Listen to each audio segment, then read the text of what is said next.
Hello, hello, hello, and we're back. We're back for another session. Welcome, everyone. And now we are very excited to announce our next speaker. So, Chin Wee Ong, would you like to join us on stage? Oh, hello. As you can see, I'm with an umbrella, but it's very sunny today. But this is related to my talk anyway. Okay. So, yeah, I heard you have prompts, right? Very good. Yeah. Cool. So just a quick introduction to Chin. She's a data engineer. She also has a background in aerospace engineering and in computational modeling. And she's going to be talking a little bit to us today about Singapore weather. I have to say, I saw your EuroPython doc, and I used that URL, the URL with the time series for the Singapore API, with the Singapore API weather for a personal project of mine. So thank you very much for that. Yeah, thank you. Yeah, today is going to be a bit different. Okay, cool. So I'm looking forward to that then. So thank you very much. Welcome, and the floor is yours. Okay. Yeah. Hey. I'm with an umbrella, so it's something related to my talk. And the question we're trying to answer is rainfall really getting heavier? And this is part of my professional project on building a weather forecasting pipeline with Singapore weather station data. Okay, so yeah, why am I interested in this? Because I'm a data engineer in title and based in sunny Singapore, as you can see right now. And yeah, I have a background in aerospace engineering, computational modeling, and I love pandas, and I do contribute to pandas from time to time. And if you're wondering where is Singapore, it's actually very near the equator, just 1 degree north here.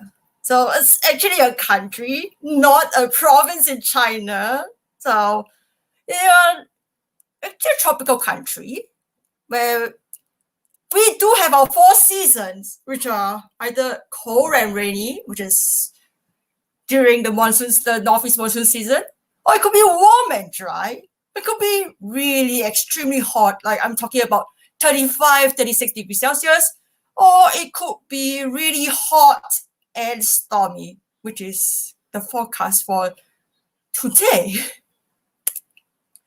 And in recent years, we are actually experiencing this phenomenon called ponding. So what do we call ponding? Because we call ponding as, not really flooding, as in not like it's sort of flooding, but not really ponding. And somehow it happens when you have a once in 50 years type of rain. But I have no idea why. That ever since our first major ponding incident, we have been getting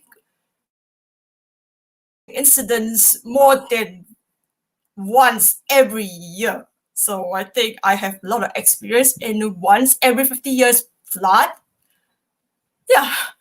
So, in in context, since 2018, Singapore had more than 20 flash floods. And when I speak about flash floods, even your umbrella is not going to protect you from getting wet. And it was discovered that majority of the floods were caused by intense rain. It is not caused by blocked drains.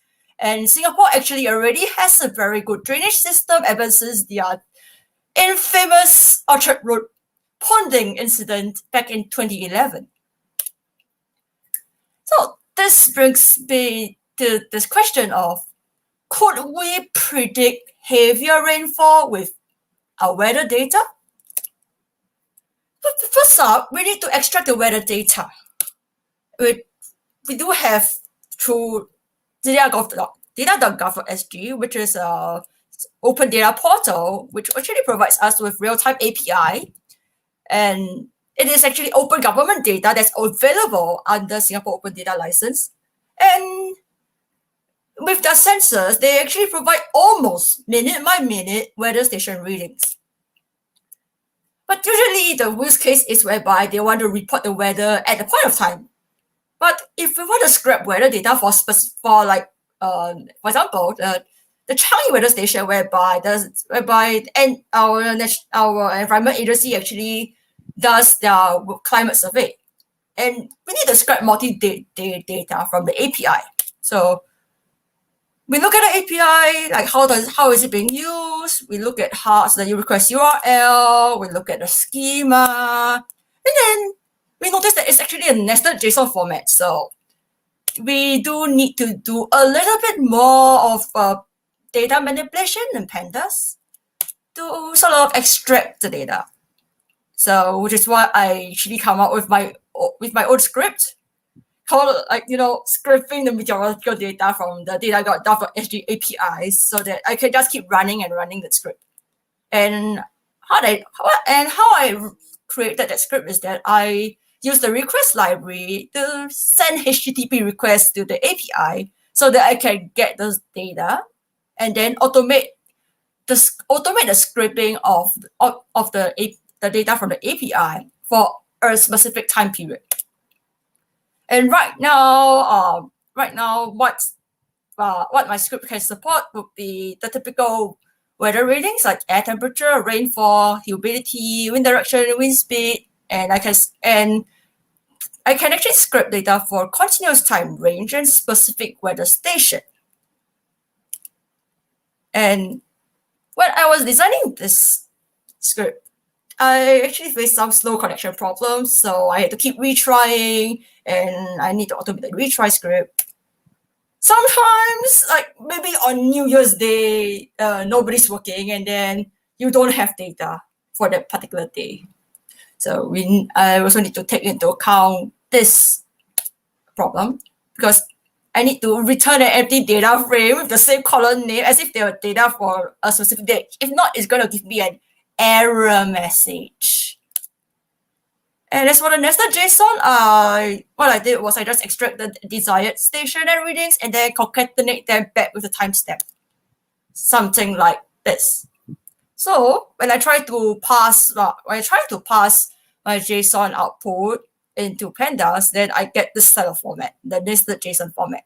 So I try to extract the JSON in the column which has the JSON, and then I extract it. And then I need to reset my index so that I can get a nice sequence corresponding to the timeline. And then after which I do the timestamp and the readings concatenation to get my data. Okay. And then now that I've set up the data extraction, and then I actually save it to CSV or like some data. It could be a database, but in my case, I'm lazy, so I just use the CSV.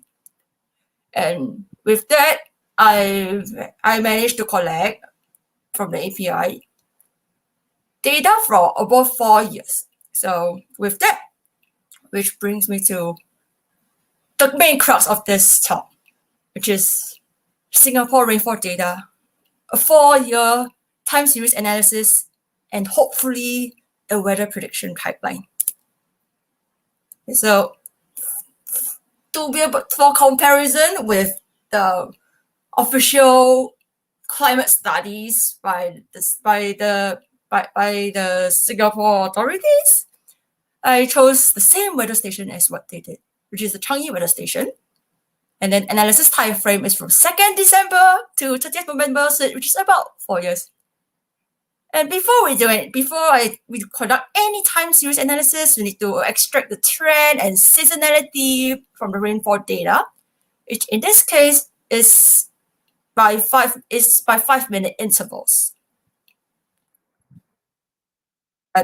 If we just plot out the data by 5-minute intervals, it wouldn't be really meaningful, right? Because what is more important is how much rain is there in each day. Because when it starts raining and it keeps raining and raining and raining throughout the day, you're going to accumulate a lot of rainfall, and it will raise to, and if the rainfall within an hour or within the day is too heavy, our drainage system would not be able to clear the rain in time. So from this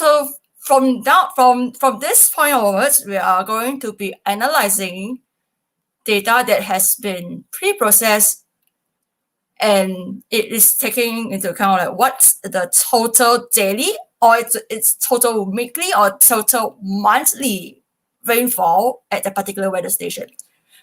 So if you take a look at like what's the accumulative daily rainfall in Singapore, you can see that you don't really see much of a trend, except that you see a very, very long spike somewhere in December 2019. So if you can look at that particular very prominent spike, it's actually around like December 2019, whereby the daily rainfall actually exceeded 140 millimeters. So, like for reference, in Singapore, 70 millimeter of rainfall is considered heavy rainfall in a day.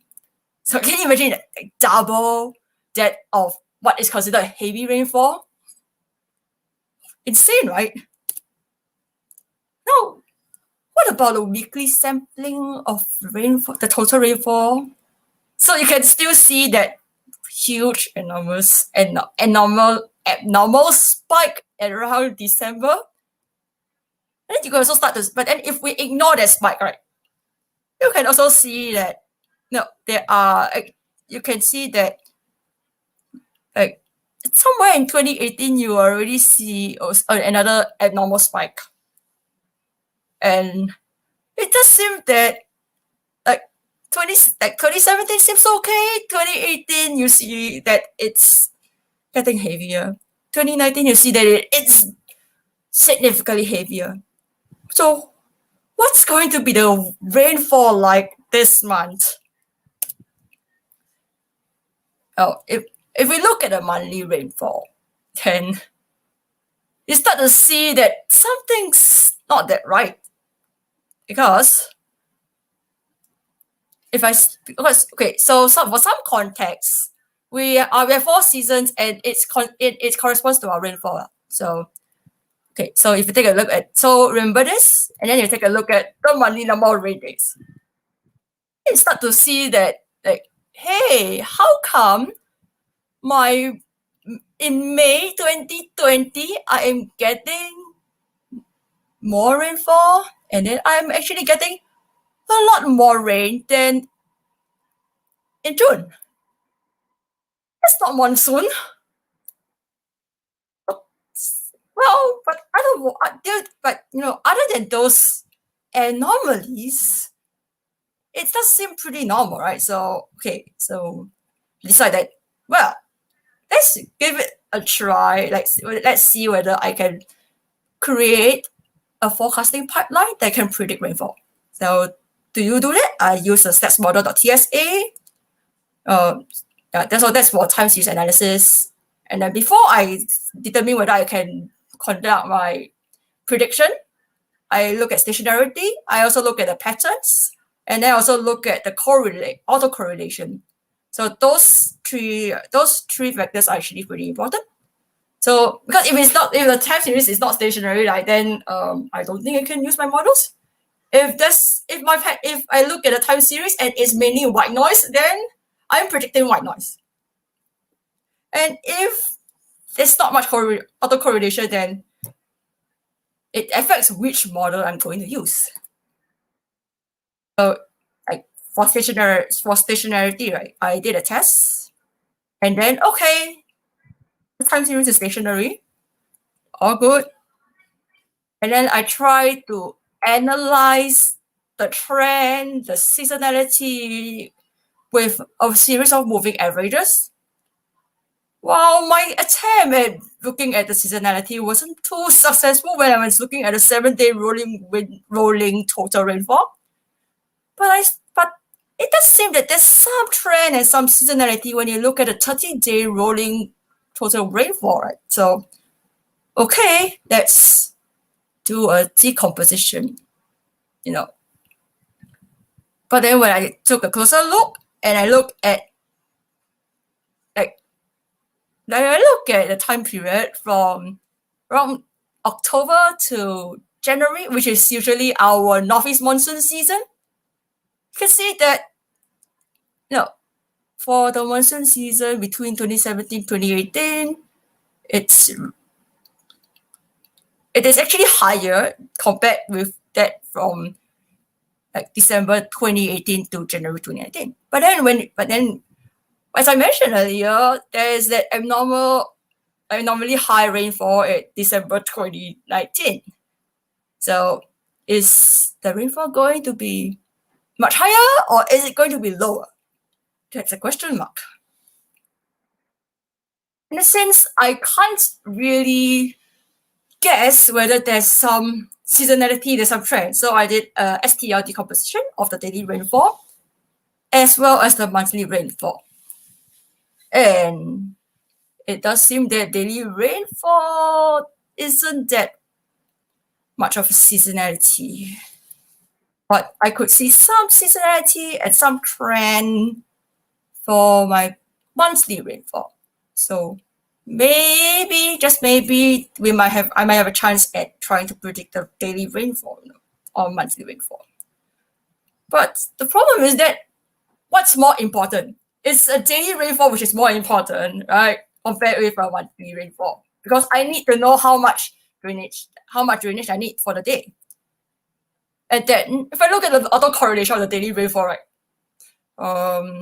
It seems that the daily rainfall is not that closely correlated with its own lag values, which might pose some difficulties in terms of having a time series model.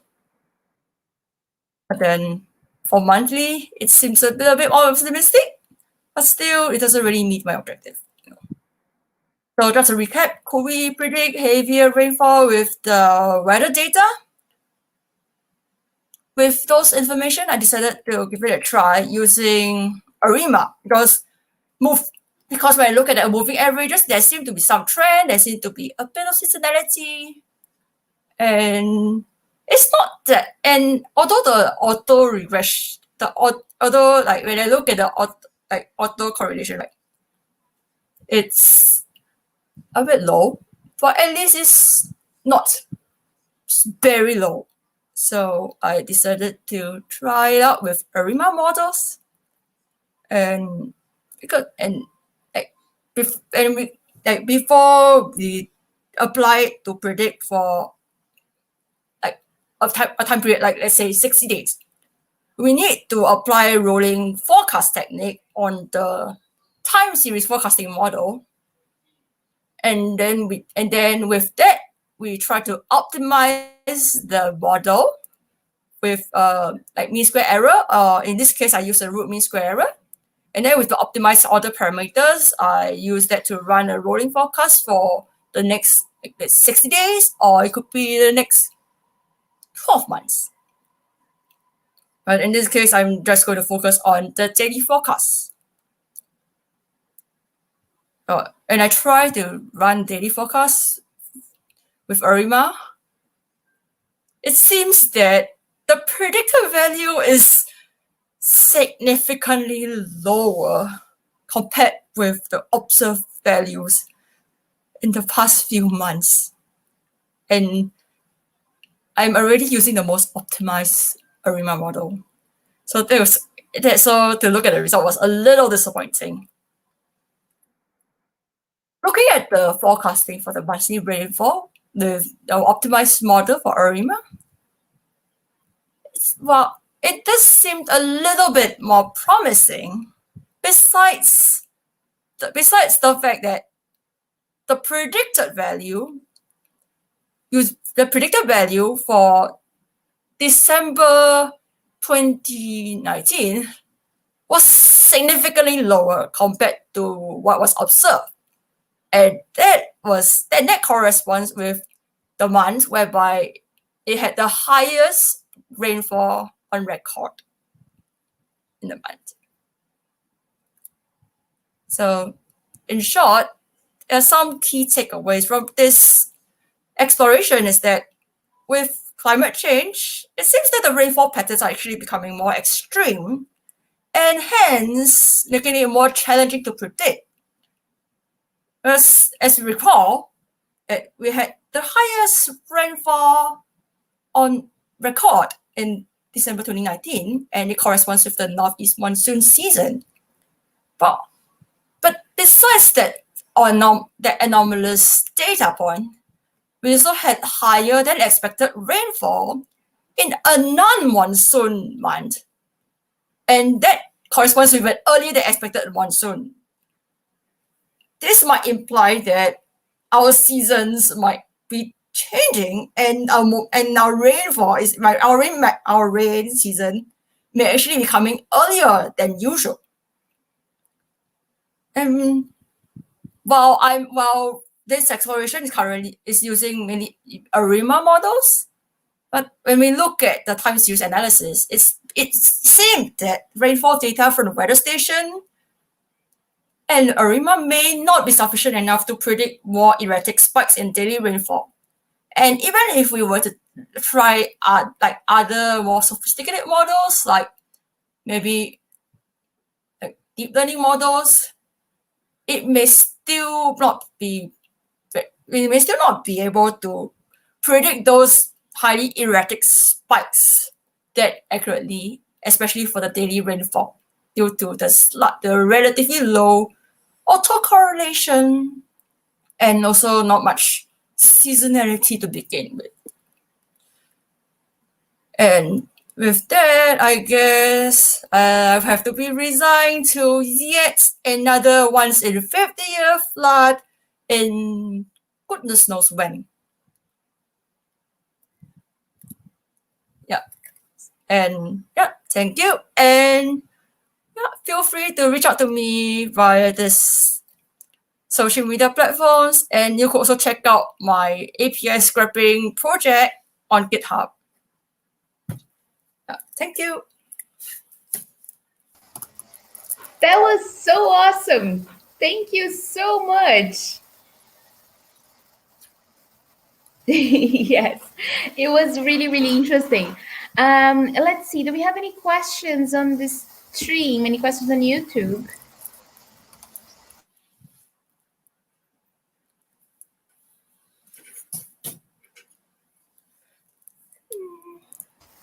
Well, somewhat periodic, but yeah, it's somewhat periodic, actually.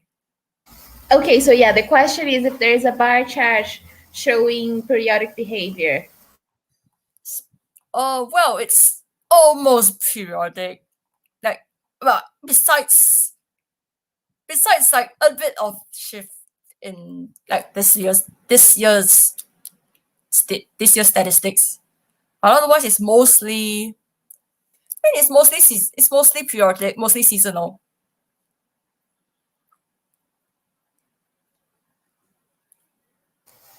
Okay, perfect. Yeah. Thank you. Let's see. Just that the rainfall is.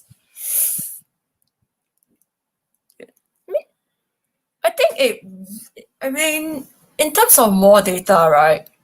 I think yes, it will help to have more data. In fact, that is a problem that the Singapore Public Utilities Board has considered, and they are looking to enhance the use of meteorological data with even more sensors on their like water stations.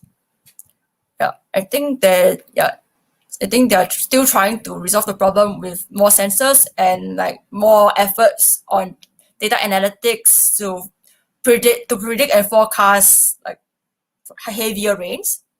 Because while they have already tried to improve the drainage system, but there is so much that they could do.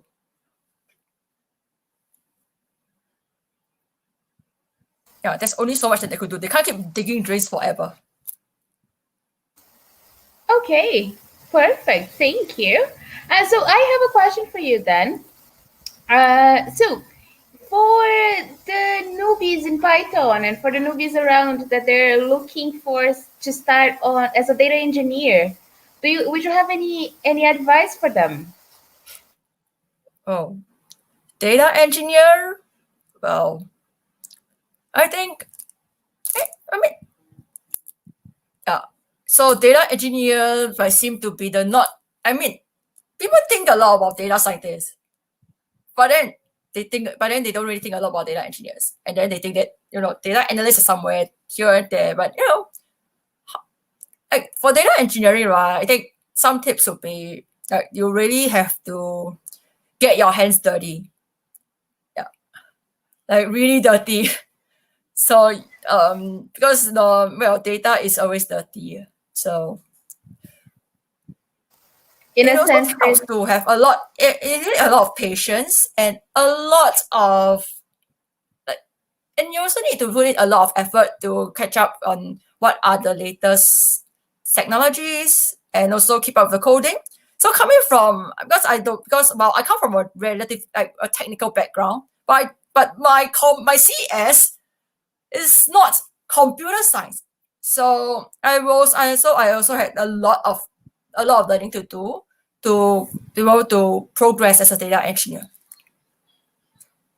okay, so it's a lot of work. Yeah, definitely a lot of work, but then you are helping people to do their work too. And no two pipelines are the same. Cool. Well, thank you.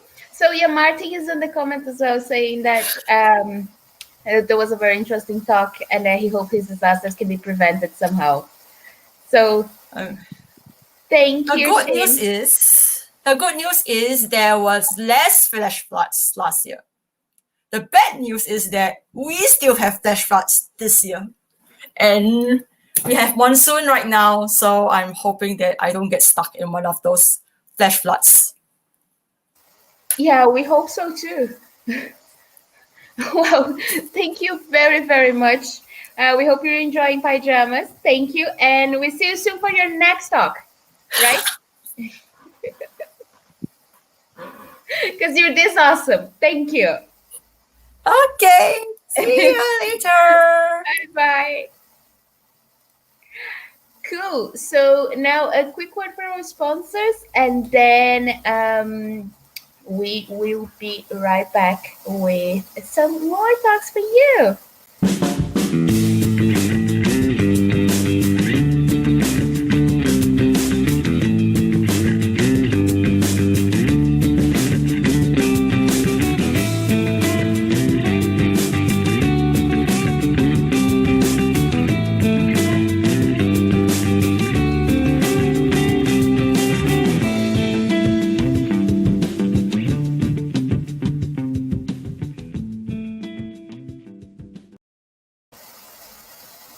Cool. So that was it.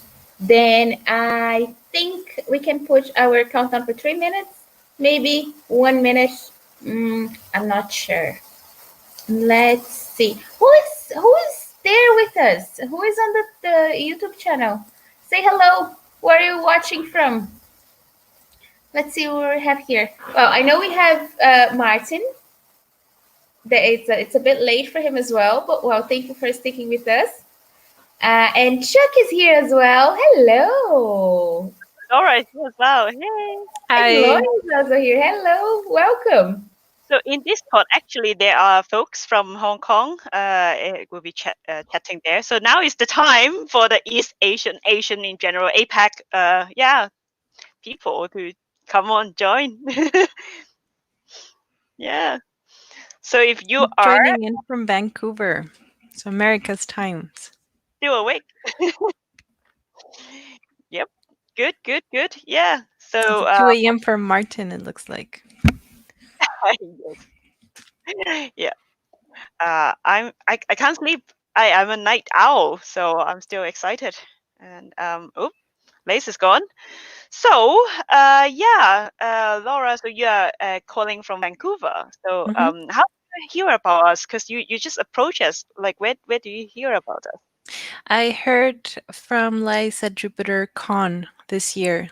So I attended one of her talks and I learned about the Pyjamas conference, and I thought, oh, that sounds like such a fun concept. And I heard you guys were reaching for volunteers. So one thing led to another. I joined your Discord channel, and I'll be supporting here the hosting and standby. So I'm really excited to see what you've put together. So thank you so much for all the work. I've been following the Twitter threads on the panel.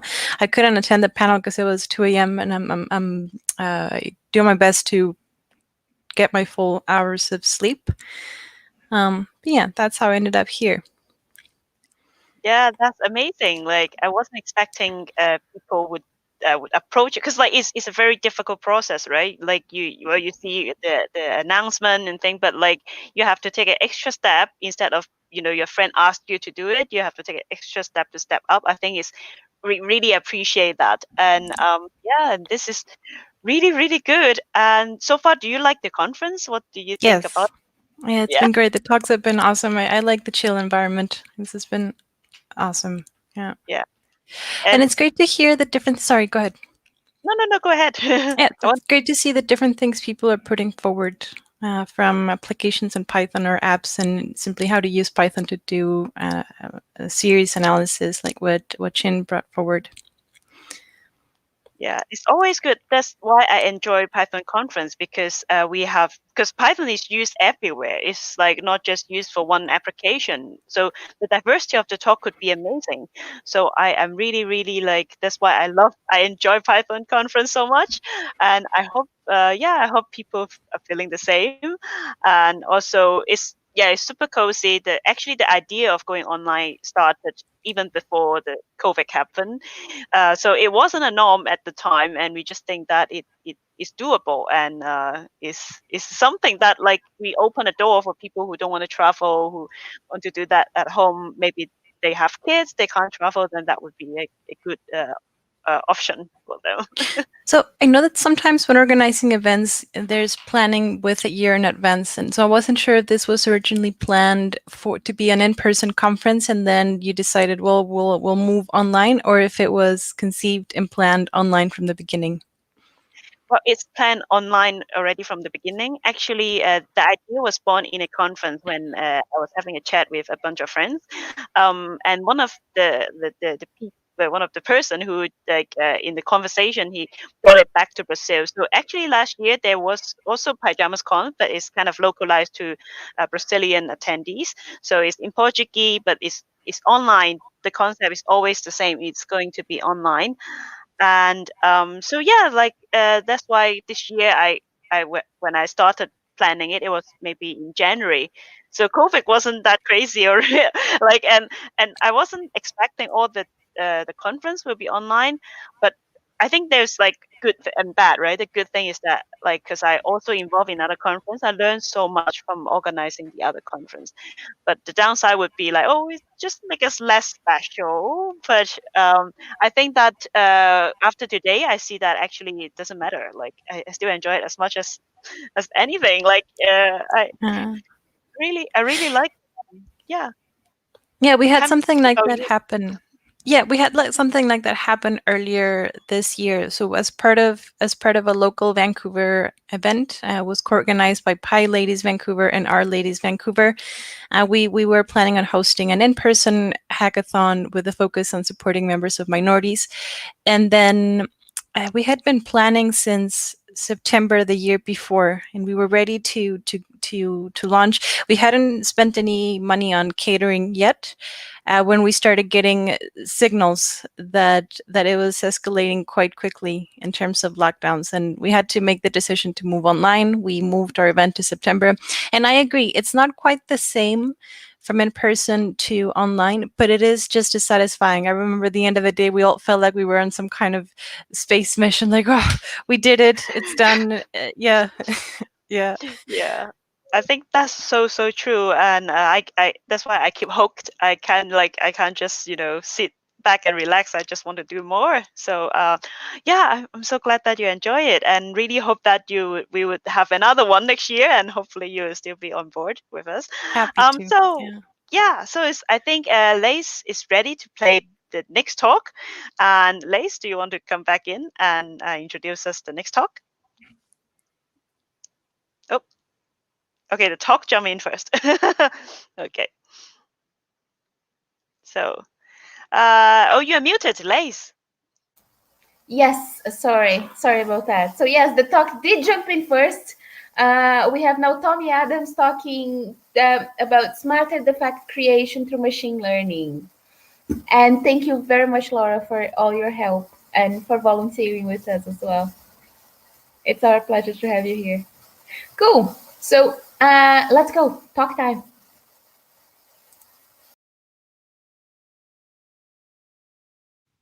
Hi, my name is Tommy Adams, and I'm very happy to be presenting with you virtually today at Pyjamas Conference 2020. And today I'll be talking about smarter defect creation through machine learning. And so what I really want to talk to you today is about bugs.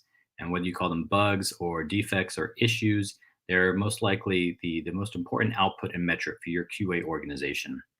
And there are many different types of bugs. You have, of course, your useful bugs, which hopefully are your most prevalent ones. These are your code issues, your functional bugs, logic issues, documentation issues, any of that that are kind of the everyday bugs that your QA org is catching.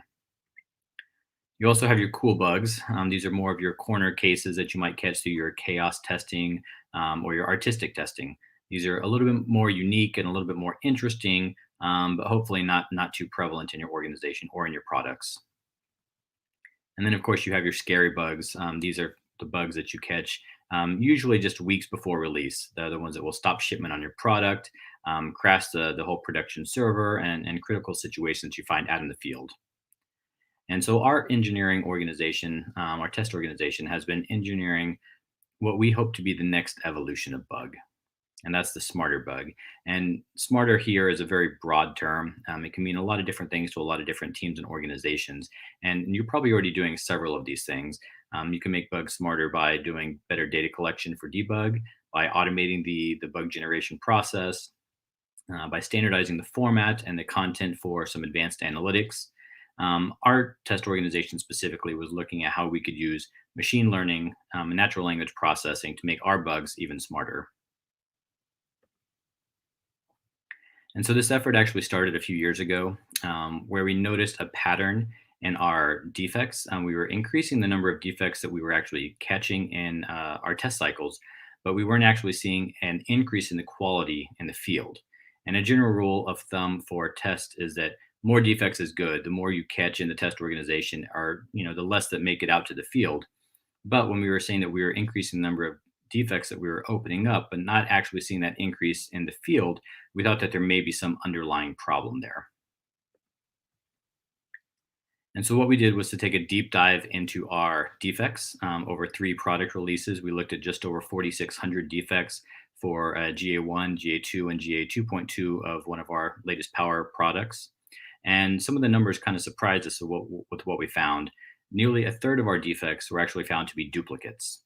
And then we also found about 1 in 5, 20% of our defects turned out to be invalid. So either user error, configuration error, test case error, things like that. And we found that we were losing on average about 10.5 days per defect that was returned for an unsuccessful recreate. So these are defects that the development organization passed back to the test organization for one reason or another to try and get a recreate of the issue, and we were unable to recreate it. We were losing about a week and a half for each of those. And then we also found that about 30% of our defects had been returned at least once. So all of these we thought were fairly high numbers. I wanted to dig a little bit deeper, and we were going through a couple of transitions at the time. We were opening up a new lab. We had a whole new test team, and this was, of course, GA1 and 2 of a new product. So we had new product, new features, new functionality. All of these things kind of combined to probably drive these numbers a little bit higher. And so some of these issues may have resolved themselves with some more time and some more training. But then what about the next time? The next time we opened up a new lab, or the next time we had a new product GA, we didn't want to be in this cycle of having these high numbers at the beginning of every product release. And so we recognized that there probably was some type of underlying problem that existed. We wanted to look at what were the highest impact issues for that problem. And first and foremost, we wanted to look at this duplicate number. 32% was a very high number for the number of duplicates that we wanted to have in our test organization. And duplicates are okay to an extent. You want to track duplicates to make sure you're tracking the pervasiveness of an issue. But at some point, you do reach a point of diminishing returns where opening up another defect for the same known issue really is not netting you any added benefit other than taking up time. And the second issue that we wanted to look at was the invalids. So 20% was a huge number for invalids. 1 in every 5 defects was found to be invalid. And ideally, this would be around 0, but we really wanted to drive this down into at least the single digits if possible. And then the last thing was 22% of our defects that had been incorrectly routed. So these are defects that actually did end up getting a fix in the end, but they started off going into the wrong component, which can cost hours or even days into the defect cycle to get those routed to the correct component. And so altogether, these 3 high impact issues touched about 74% of all of the defects in our analysis. So whatever solution we came up with, we knew we wanted it to focus on these 3 areas for the greatest impact. And so at this point, we have confirmed that a problem exists, and we've identified some of the high impact areas. So our next step was to find where those impact areas are actually felt in the defect process. So we looked at our current as-is defect process, and this is a fairly high-level diagram of our as-is defect process, but we can already notice a couple of inefficiencies here. First off, we have validation checks at a couple of different stages here after the test engineer opens it and after the screener takes a look. We also have debug data collection at several points in the process, and our dupe check is not until almost halfway into the process after the screener has revalidated it. So several inefficiencies here that we knew were related to our impact areas that we wanted to take a look at. And so we wanted to see where this process could actually be improved and what our ideal process would be. First off, we knew that we wanted more automation, and we also wanted a machine learning tool to help with some of those key decisions. We did want one validation step right at the very beginning of the process, and we wanted the duplicate check to be much earlier in the process as well to avoid any wasted time collecting debug, revalidating defects before we established that it might be a duplicate of something. We also have smarter defect routing based off of a validity duplicate checking and the debug data collection here. And eventually we wanted this system to be reliable enough to where we could have the validation check stop a defect in its tracks on its own without having to have human input. Eventually, long term, we also wanted it to be able to provide a best guess to development so that they would actually have a starting point for their debug. And so the tool that we eventually came up with is called Defect Dialog. It's an application that uses machine learning techniques to find similar defects using natural language input. And you can see some of the technologies used at the bottom. It is very much built on open source technology, and all of the natural language processing and machine learning algorithms that we did use are standard Python libraries. Now we'll take a look at the machine learning algorithm, which is really the heart of the dialogue tool. So this algorithm is a pipeline of multiple techniques and methods that we use basically to test the similarity of a user's input against the entire data set of historical defects. Our first stage is data preparation. This is our pre-processing stage where we actually aggregate the data, including the headline, hardware platform, phase found, several other labeled terms that we find in our defects. We move on to stage 2, tokenization, which involves splitting the text up into unigrams and bigrams. In stage 3, we do our vectorization using bag of words to create the vectors based on the occurrence of each word. And then we send those vectors into stage 4, where they're weighted with a TF, IDF, or term frequency, inverse document frequency, that actually weights the importance of each of those vectorized tokens. In stage 5, we do our clustering, where we do k-means to return the k-nearest neighbors, which hopefully should include all of the duplicates and similar defects in our data set. And then finally, in stage 6, we do our pairwise classification. And this classification is much more processing intensive than the clustering, which is why we use clustering first to reduce our data set down to a more manageable size. And then we can do the much more processor intensive classification on that smaller subset. All right, so let's take a look at a quick example, just walking through the machine learning pipeline. So if this is the input that a user puts in to our tool, system logged an IO bridge, unrecoverable error, Baker 700, 6970. So we'll skip the stage 1 data prep because we don't do any data prep for the actual user input. That's only done on the back end of the database. We go on to stage 2, our tokenization, where we create these unigrams and bigrams. And then in stages 3 and 4, we'll vectorize and weight all of those tokens, assigning their weight for importance, again, using bag of words and TF-IDF. And then we'll move on to stage 5, which is our clustering, locating our nearest neighbors. And then do a pairwise classification against every, between the input vector and every neighbor within that data set. Finally, returning the n closest defects with the highest similarity scores. And now we'll move on to a quick demo showing the actual tool. This is the main UI for Dialog. We tried to keep it very simple, just a freeform text field and a search button to initiate a search. I'll go ahead and do a couple of examples here to show some of the capabilities that Dialog has. And here we can see the results returned. A couple of things to point out here. We have the original routing location for each of these defects, the final routing location, and also our validity check. We do rate the returned results on a similarity score from high, medium, and low, as well as highlighting some of the keywords that the tool actually found to be most important in the search. So here we can see several results returned back that all have somewhat similar string patterns here. If we were to actually dive into the results of these, we would actually find that these top 3 results are actually a duplicate of this last one here. So we actually have 3 duplicates and the original defect returned in this data set of just 5. So very powerful for being able to show potential duplicates or existing duplicates of any search string, human readable search string that you put in here. And the reason this one is actually weighted lower, even though it's the original, is because it's actually the oldest defect. So we do take into account time as well. When a defect was opened, we did find that the more recent defects are more likely to be related and duped to a search string than older defects. And here I'll put in another search string. And this time when the results pop up, what we'll want to notice is the validity score is actually going to go down from a check, and we can see it goes down to 60% here. So this search string actually relates to this defect here, one of the second hit that we had, but one of the top 3 here for a medium similarity. But if we look at some of these, if we were to actually dive down into the defects, we can see that several of these have actually been returned as working as designed.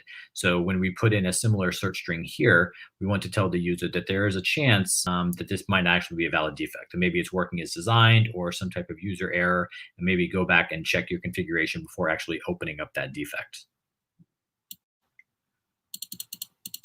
And I'll put in another search string here.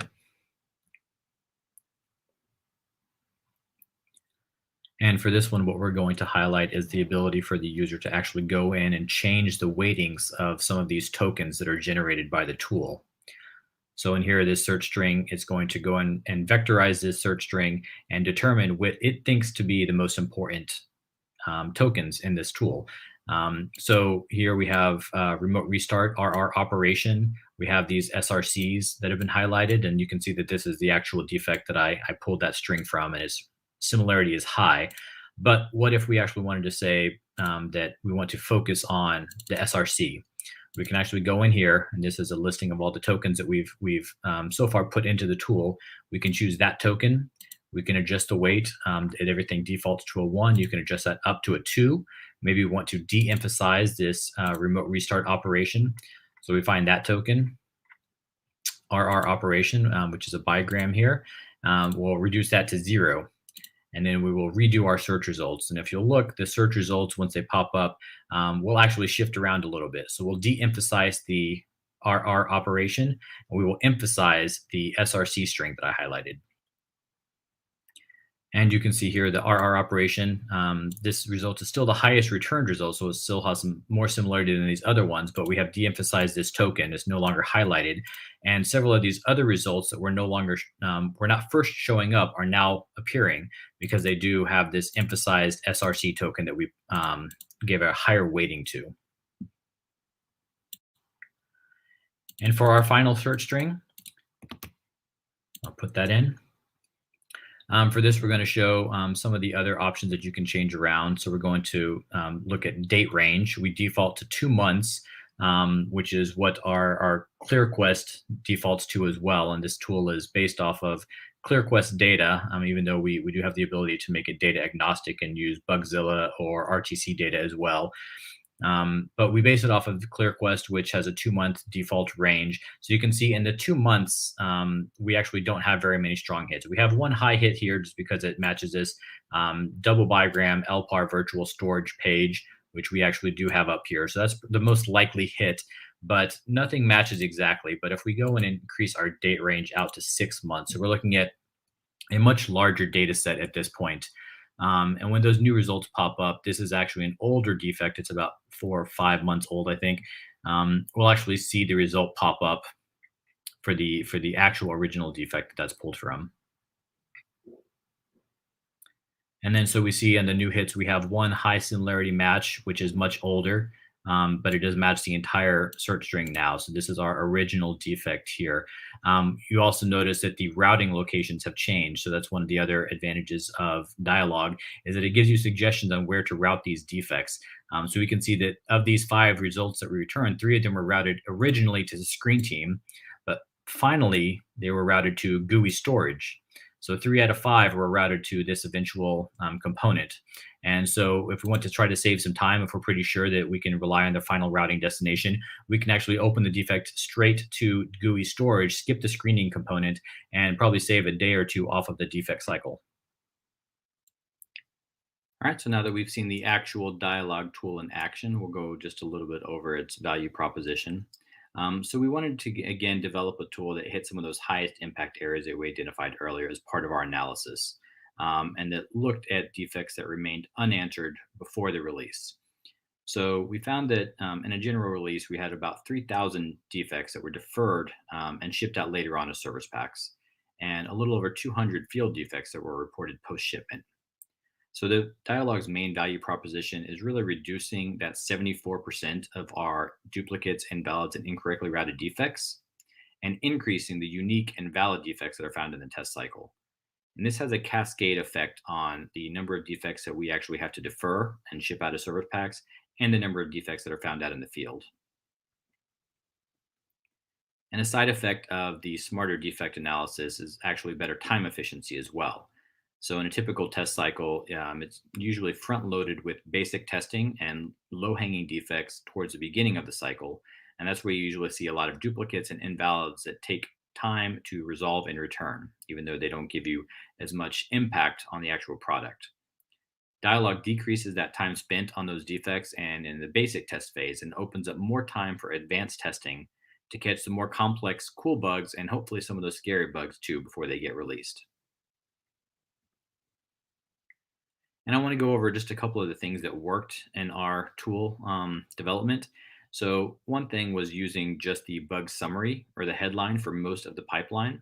We did find that even though there was a lot of valuable data stored in the comments and the notes, those comments added way too much noise. It actually ended up lowering our accuracy and decreasing our performance. We also found that aggregating the labeled field metadata with the headlines worked really well, as labeled metadata is basically free. So any data that you have that's already labeled in your defect organization or your defect tool, you can basically add that into the headline pretty much free. And we saw also that classifying natural language versus machine language, we were able to do this with about 96% accuracy, again, just using some standard Python libraries. We actually didn't end up using this because we dropped the comments from going into our pipeline. But this is something that we do hope to pick up at a later date once we can get the pre-processing done for the comments a little cleaner. We also did partition the pipeline into different subsystems so that we could have different weightings and different algorithms for each of those pipelines. So each of our different main super tiers for components actually has a slightly different algorithm that we tweaked for that specific component.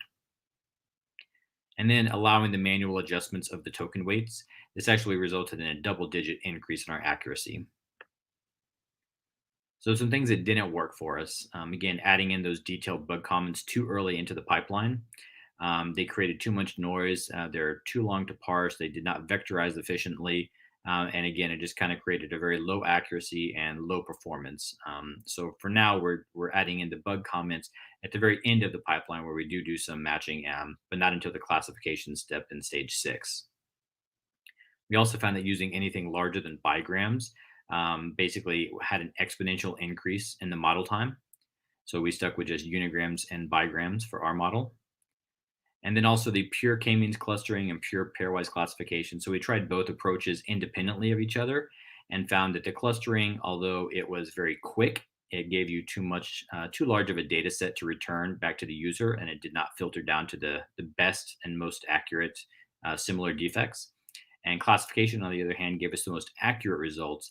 But when we're doing pairwise classification across the entire data set, it took hours to return anything back to the user. So by having a hybrid approach of actually doing clustering first and then classification, we were able to kind of gain the best of both worlds. And then finally, a couple of things that we still have yet to try. We are looking at neural networks and a random forest classifier to help predict defect validity. We want our defect validity check to be self-contained rather than relying on the historical data set to determine validity. We've actually done a little bit of playing around with this and have gotten about 80% accurate with our self-contained validity check. So we're looking to integrate that pretty soon into our model. And then looking also at LDA and Twitter LDA classification models. Twitter LDA especially is really geared towards very short strings and tweets. So it's kind of perfect for defect headlines or bug headlines. And then looking at the increasing domain knowledge through weighted keywords. So actually allowing subject matter experts to help train the initial model by providing a weighted list of keywords that we can feed into the model at the very beginning. And like I've mentioned before, we do want to integrate some portion of the bug comments earlier in the pipeline. I think this just comes down to finding the correct way to pre-process that information so that it doesn't increase the noise and decrease the performance. So maybe just a very select set of keywords that we can lift out of the comments and attach onto our aggregated headline. We're also looking at doc2vec for full bug vectorization, so vectorizing the entire document rather than just individual strings and tokens. And then finally adding in a user feedback loop to retrain the model, so adding the supervised learning in addition to the unsupervised learning that we already have in the model. So again, I'd like to thank you for having me speak at Pyjamas Conference 2020. If you'd like to talk about anything that I discussed here, feel free to contact me on LinkedIn or Twitter. Thanks.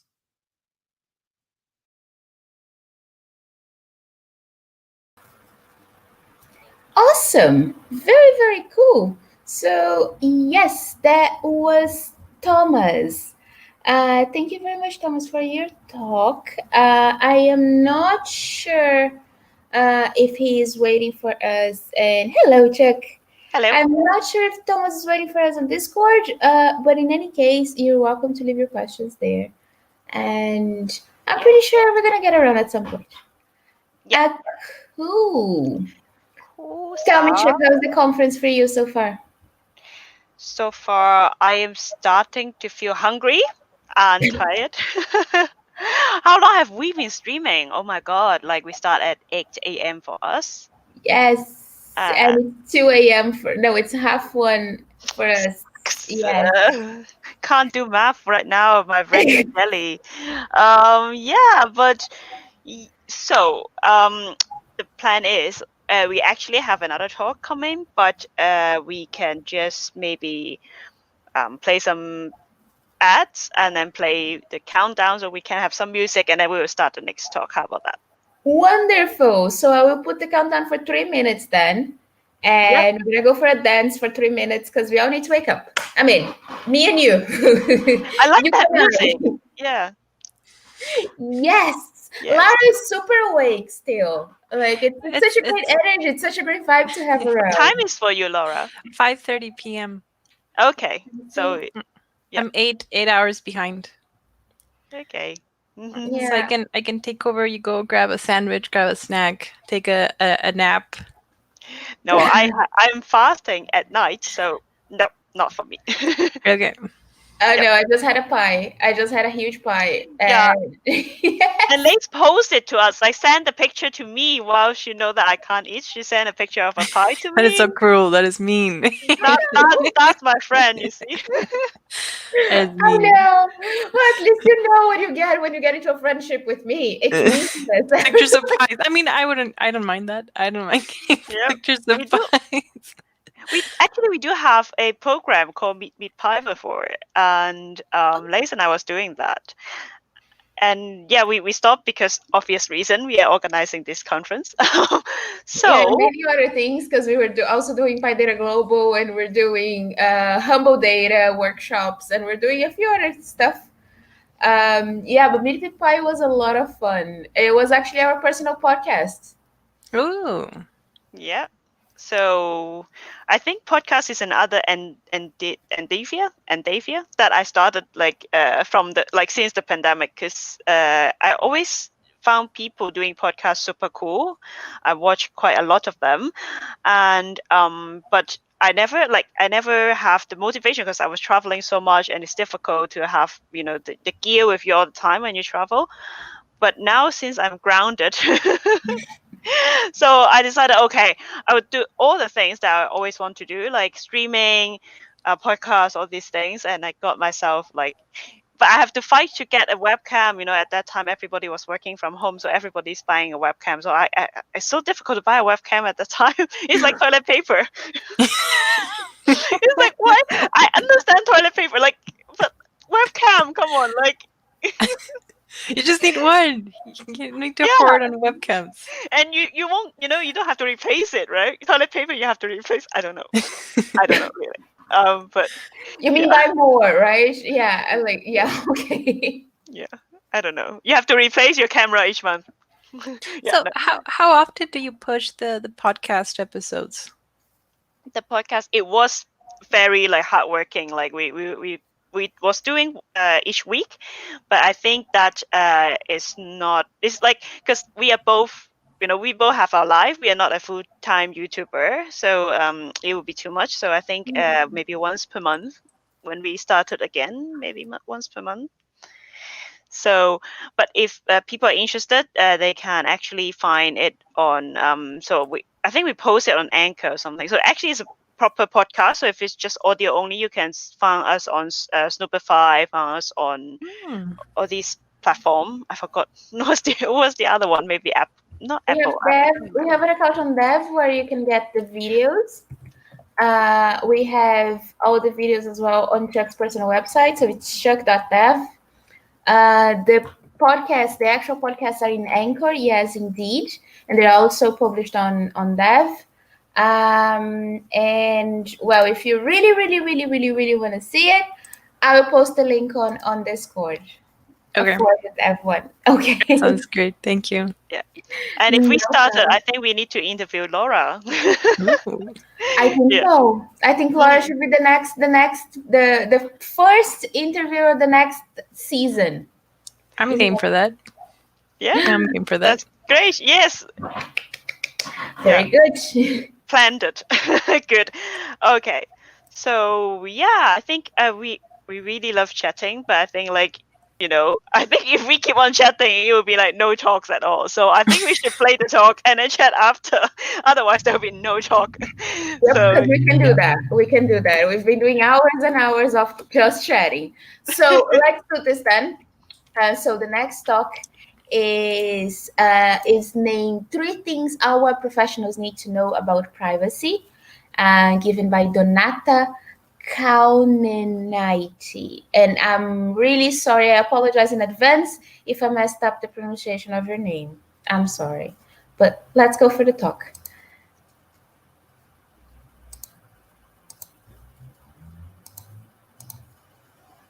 So hi everyone, and welcome to the 3 Things All Web Professionals Need to Know About Privacy.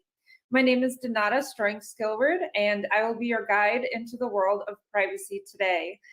Before we start, I'd like to give a shout out to the organizers of this conference, not only for recognizing that privacy is a very important discussion, but also for letting me speak in pajamas.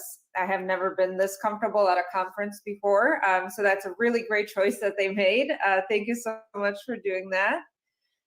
My goal today is to talk to you about 3 things. So, which websites need to have a privacy policy, why privacy policies are important, and why you should be the ones to talk to your clients about privacy. Before we start on the substantive portion of this talk, I'd like to tell you a little bit about myself and why I'm qualified to speak to you about this topic. So I'm a data privacy and technology attorney and a certified information privacy professional. I'm based in Chicago, and I've been practicing in this area for about 5 years. I'm also the president of Termageddon, which is a software solution that has helped thousands of small businesses generate their privacy policies and their terms of service. And I'm the chair of the Chicago chapter of the International Association of Privacy Professionals and the vice chair of the American Bar Association's e-privacy committee. I'm also an avid beekeeper. I know it's not exactly relevant to our talk today, but just like any other beekeeper that you will ever meet, I'm going to make you stare at this picture of me and my lovely bees. So if you have any questions about privacy or beekeeping, give me a shout out. I'm always happy to help on both counts. So let's start with part 1 of today's presentation, and it's what websites need to have a privacy policy. There's a lot of misconceptions about this particular topic. So some people believe that only websites that sell or share information need to have a privacy policy.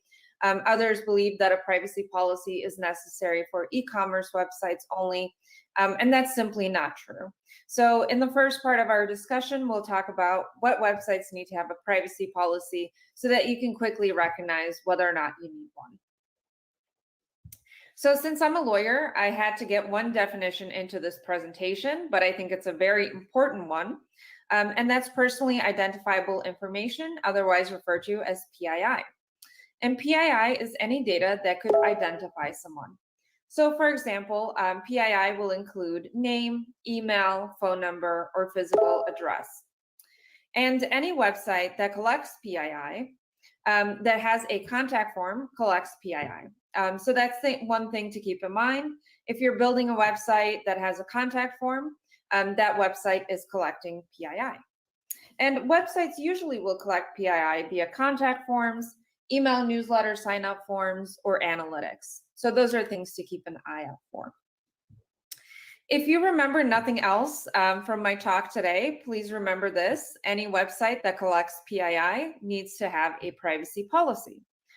So anytime you build a site that has a contact form, an email newsletter sign-up form, or analytics, you should know that that website needs to have a privacy policy.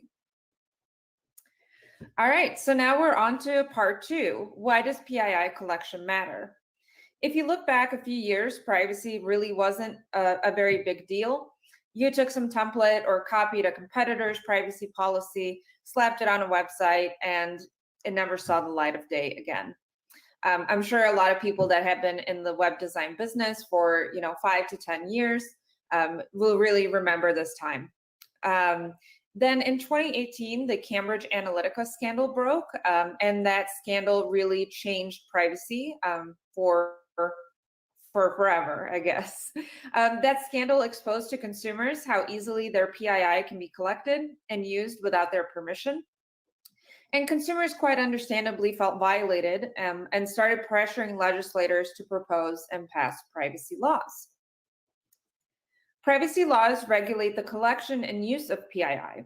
So privacy laws require companies to tell consumers about their privacy practices, including what PII is collected, what is done with that PII, and who that PII is shared with.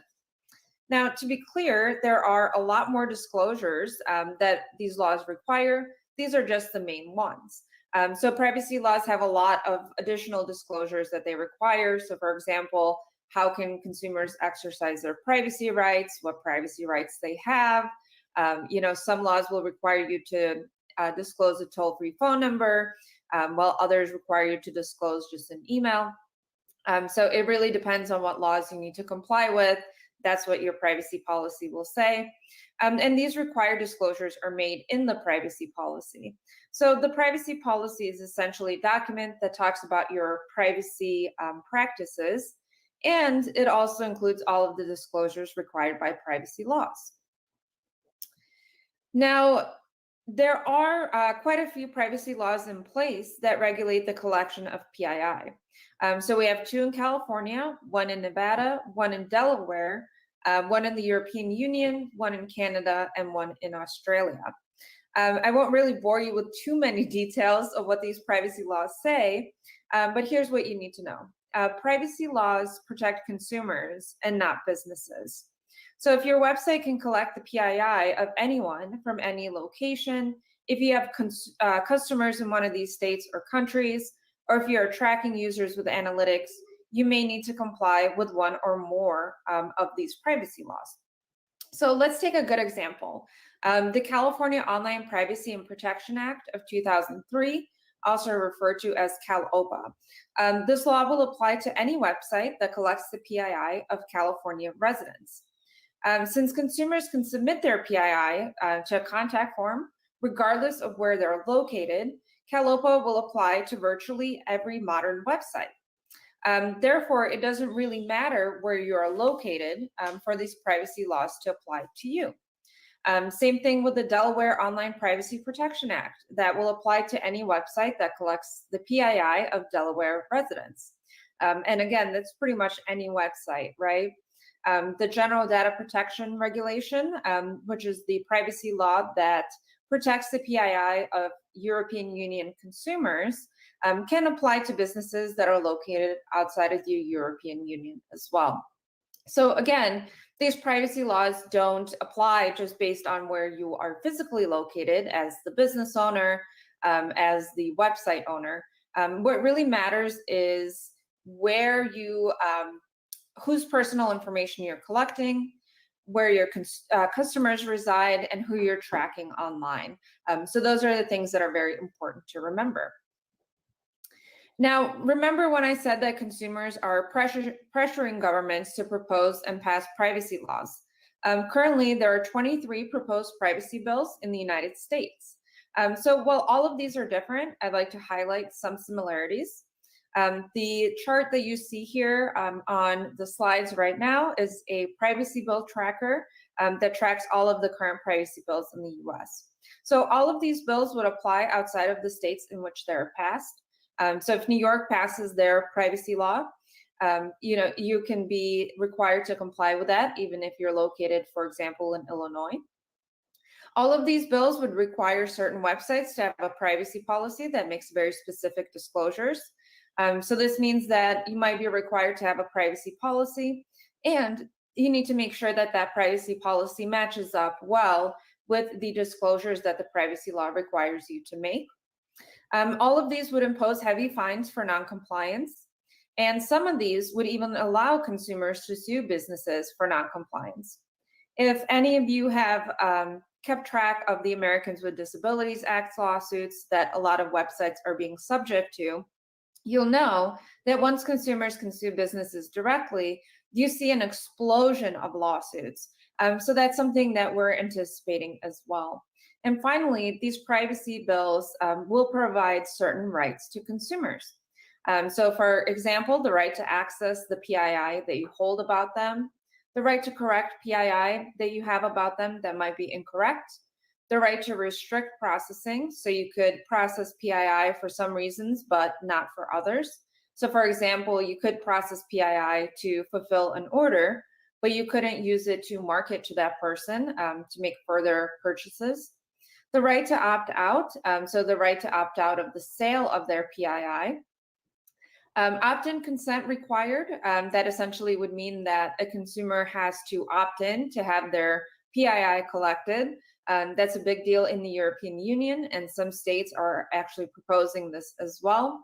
And the right to data portability, meaning that they can ask you to send their PII from one vendor to another, making it easier for them to switch services and other things like that.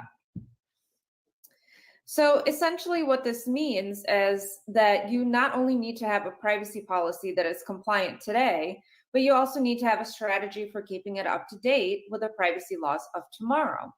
And essentially, a small business that is located in the United States could potentially be subject to 20, 30 different privacy laws if any of these bills pass, making compliance extremely difficult. So what happens if you don't comply with a privacy law?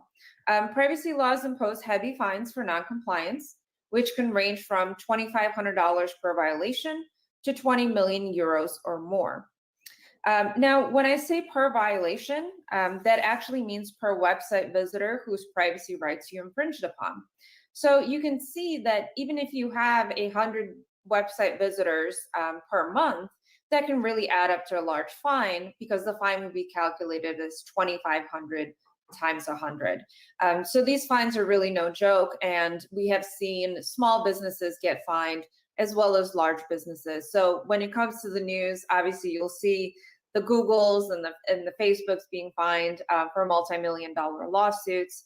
But if you look up GDPR enforcement tracker online, you'll see that there's a lot of smaller businesses that are being fined as well, and the fines can be pretty high, even if they infringe on the privacy rights of just one person. So you don't necessarily have to be a multi-billion-dollar company or have millions and millions of website visitors per month to be fined. We've seen small businesses being fined as well. Now, some of you may still want to roll the dice on the fines. So let me tell you a couple more reasons for caring about privacy and making sure that websites have a compliant privacy policy and making sure that consumer privacy rights are respected. So a study by Cisco found that 70% of organizations receive significant business benefits from privacy. That actually comes to significant savings when it comes to breaches. So when you invest in a privacy program, you will be probably collecting less data and storing less data, and you'll know where all of your data is located. And that will essentially mean that you will have a lower likelihood of breaches and a lower cost of a breach if a breach were to happen. A study by Amnesty International found that privacy concerns are having a major impact on people's online behavior. What that essentially means is that consumers are no longer okay using products or services that infringe on their privacy rights. So not caring about privacy and not having a privacy policy or not respecting the privacy rights of consumers can actually lead to a loss of business. And a different study by Cisco found that privacy concerns can slow down the sales cycle by an average of 7.8 weeks. And essentially what that means is that due to privacy concerns, the sales cycle is significantly slowing down. And when it comes to small businesses, that can have a really big impact on your bottom line. And you know, the fact that you don't have a privacy policy is a pretty stupid reason to lose business. It's very easy to remedy, and it's very easy to show consumers that you care about their privacy. And make sure that your sales cycle continues its present course. And lastly, I think all of us can agree that caring about privacy and respecting the privacy rights of others is the right thing to do. And essentially what that means is that consumers can tell when their privacy is being violated. So for example, a couple months ago, I signed up to attend this conference, obviously not this one, and 2 days later, I was receiving all of these text messages and all of this marketing. And I was like, man, I know exactly where they got my data from. I know they got it from that conference. And I could tell that my PII was being sold. And honestly, that rubbed me the wrong way. And it's kind of similar going back to the Cambridge Analytica scandal. You know, consumers are upset to know that their PII has been misused or sold. Or somehow harvested, and that comes back to the business. That leads to bad PR, and really caring about privacy is it's the right thing to do. And privacy should be a fundamental human right, and we should respect that, just like we as consumers ourselves expect businesses to respect our rights as well. So now it's time to talk to you about our final topic. And that is why, as a web professional, you should be the one to talk to your clients about privacy. You might be thinking, well, what does this have to do with me? And why do I have to talk to them about this? Shouldn't they know this as a business owner? So I think it's important to discuss why you're the ones who should bring this up to them. So the fact is that clients see you as a guide to all things internet. Even if you don't want to be that guide, they usually end up seeing you as that because you're building their website, you're building their software. They think that you know a lot more about this than they do. So they may not be aware of these new privacy developments, and informing them of these privacy developments can make you look proactive and professional by showing that you're aware of industry trends. It can improve client retention and loyalty by showing that you actually care about their business and that you are more than just somebody who builds websites or builds software. You're a fully rounded business person who can provide good advice. It can help you stand above your competition if your competition is not aware of these privacy law changes, or if they're not comfortable talking to their clients about it. And it can help document the fact that you told them about this and can help protect you. Now, when it comes to telling your clients about having a privacy policy, I don't mean that you need to rattle off each privacy law and all of the ridiculous acronyms that us lawyers have come up with. It also doesn't mean that you need to go back to school and get a 4-year law degree or whatever it is. You don't need to get a certification. What you really need to tell your clients is, hey, we're building this website or we're building this software for you. And that is collecting PII. So you have a contact form, you're collecting names, emails, phone numbers, maybe you're collecting, physical addresses, stuff like that. You might be required by law to have a privacy policy. That's it. That's really all you have to say. You don't have to go into long discussions. It's just a way to bring their attention to this particular issue and making sure that they're aware of the general requirement. That's it. So with more privacy laws being passed, it becomes increasingly likely that your clients will be fined or sued for not having a privacy policy on your website. People love to blame others for their problems, unfortunately, and telling them that they need a privacy policy in writing can help you avoid trouble. So essentially, it just documents the fact that you told them. So if your client is fined or sued in the future, you can show them the documentation saying that you informed them of this requirement. Another thing that I think is very, very important for web professionals to remember is that it's your client's responsibility to make sure that they are complying with all the laws that apply to their business. However, you also need to review your contract and make sure that your contract does not put that responsibility on you. As an attorney myself, I've read quite a few agency design agreements or maintenance agreements, and it is shocking how many of them will actually say that the website designer is responsible for compliance with all laws, rules, and regulations when it comes to the website. Unfortunately, that's a very big ask, and that's a very big obligation and a very big responsibility for you. So you want to make sure that your contract is airtight, that you don't provide any warranties, that your contract doesn't say that the website will comply with all applicable laws, rules, and regulations. Because if your client gets fined for something that's happening on your website, that can really put you in legal jeopardy as well. So make sure to review all of your contracts and make sure that you are protecting yourself, whether it comes to privacy compliance, accessibility compliance, or any other kind of compliance there. So I think that's very important to remember. Thank you so much for coming to my talk and listening to me talk about privacy. If you have any questions, please email me. I'm more than happy to answer any questions that you might have. Thank you.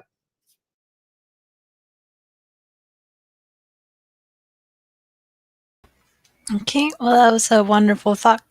Thank you so much. If you have any questions, post them on YouTube, and one of us will redirect your question on Discord. And I'm inviting. So next we'll have Chin. So we have a few minutes before we have our next talk.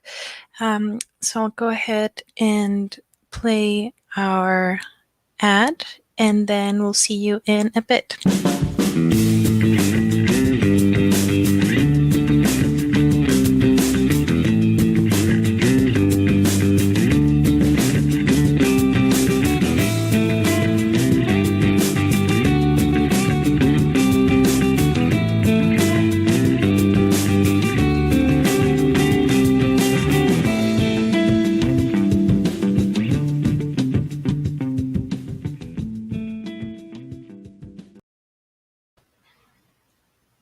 Okay, well,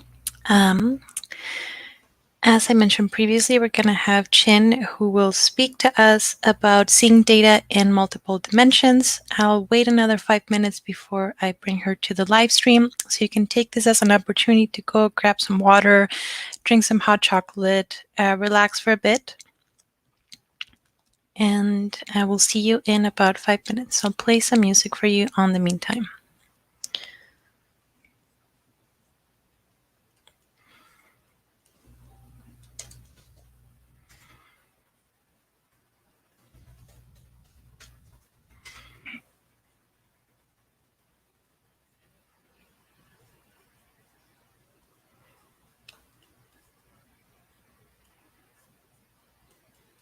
There we go.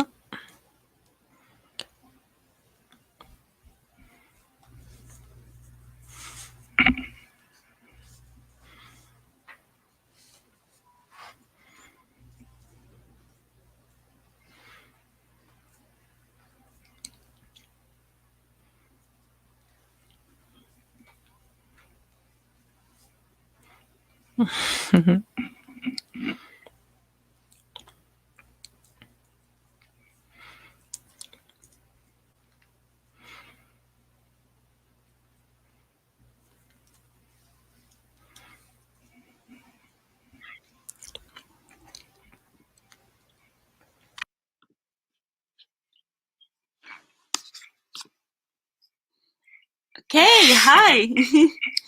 Yep, this is my teddy bear. And I'm jumping in because I suddenly have an idea that I really want to share with you all. Yeah, I was about to take a nap, of course, like I'm in my pajamas, I'm with my teddy bear. But I suddenly remember one thing that I learned from in-person conference that actually is... Hey, hi. Hey. Yeah, I want to... my teddy bear. And I'm jumping in because I suddenly have an idea that I really want to share with you all. Yeah, I was about to take a... Right, okay, so... How is my camera doing that? No, I was watching the stream, that's why it's fitting back. But anyway, I was thinking that, so in the in-person conference, right, we have the Pac-Man rule. Laura, have you heard about the Pac-Man rule? Nope. So a Pac-Man rule is actually when we kind of form a circle and when we discuss about things, we always leave a gap so some new people coming in, they can join the discussion. So it's not a closed circle, right? So this is like how we created welcome environment for anybody to join in the discussion, that we could make friends. And I think actually in online platform like our Discord server, if you haven't joined yet, please grab a ticket and then you will get an invite. So so to ensure that the discussion is open to everyone, so I would say that there are actually some rules that we could do as well. We could first of all maybe avoid some inside jokes that maybe we could explain a little bit, because everybody is seeing. So if you're talking about an inside joke that in an open channel, so not everybody understand that. So maybe someone can explain a little bit after the joke is told or something. Another thing is that if someone posts a message, if, for example, if that's me, like I post a message, if no one respond to it or no one put an emoji there, I would feel that, people just ignore me, right? So I would suggest that everyone, of course, if it's a message that you feel interested to reply to the message. But even if you don't have anything to say because we just found it a bit funny, or it's a bit, just something, casual, then you could maybe reply with an emoji, reply with a reaction. That's at least the person who posted the message, they know that their message, like, people didn't ignore them, like the message is received. So I think, yeah, for me, that would be a new Pac-Man rule for online conferences, and I hope it's useful for, because now it's like, most conference is online. So I think that would be something new, and people should really think about doing that. What do you think? Absolutely. Yes, it does add to the repertoire activities you can do with others online. Yeah. So tell me more about where you've used the Pac-Man rule. Yeah, when I used the Pac-Man rule, so is, for example, I remember the first time I heard about the Pac-Man rule, I think is in PyCon UK. So I remember that because the vibe in PyCon UK is super welcoming and super nice. So shout out to them, they are very nice. So actually, like in the hall, so there's a hall track thing, which, okay, I will explain all these inside terms for people who don't understand.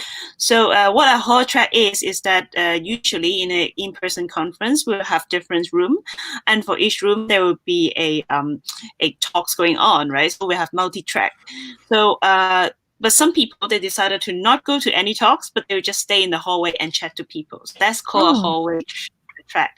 So during the hallway track, or even during coffee breaks or lunchtime breaks, like so we have to practice the Pac-Man rule to welcome people to join any conversation. Always leave gaps so someone can come in.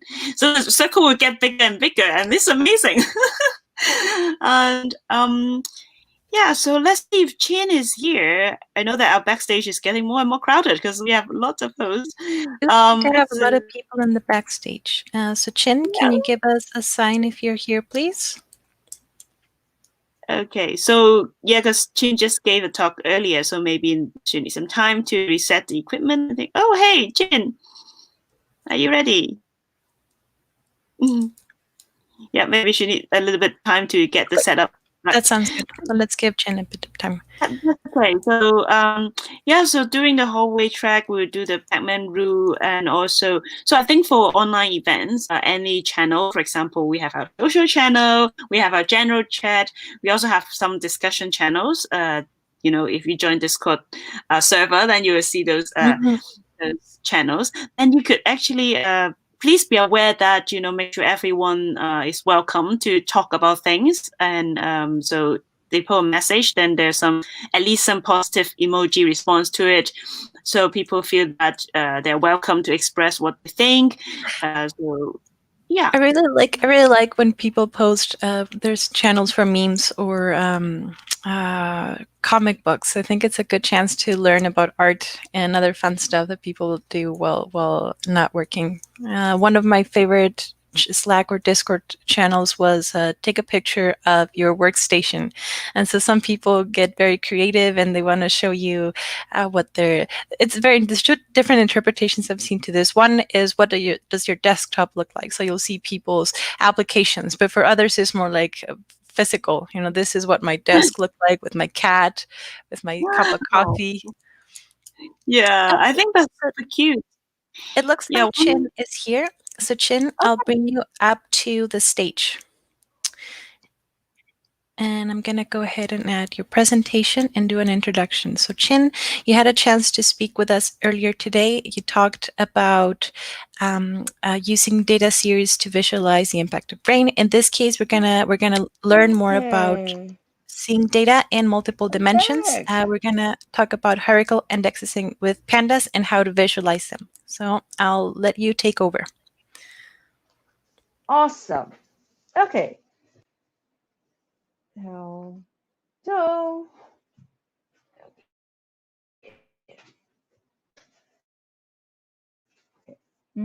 something's a bit wrong over here, but never mind. I will have to share something else.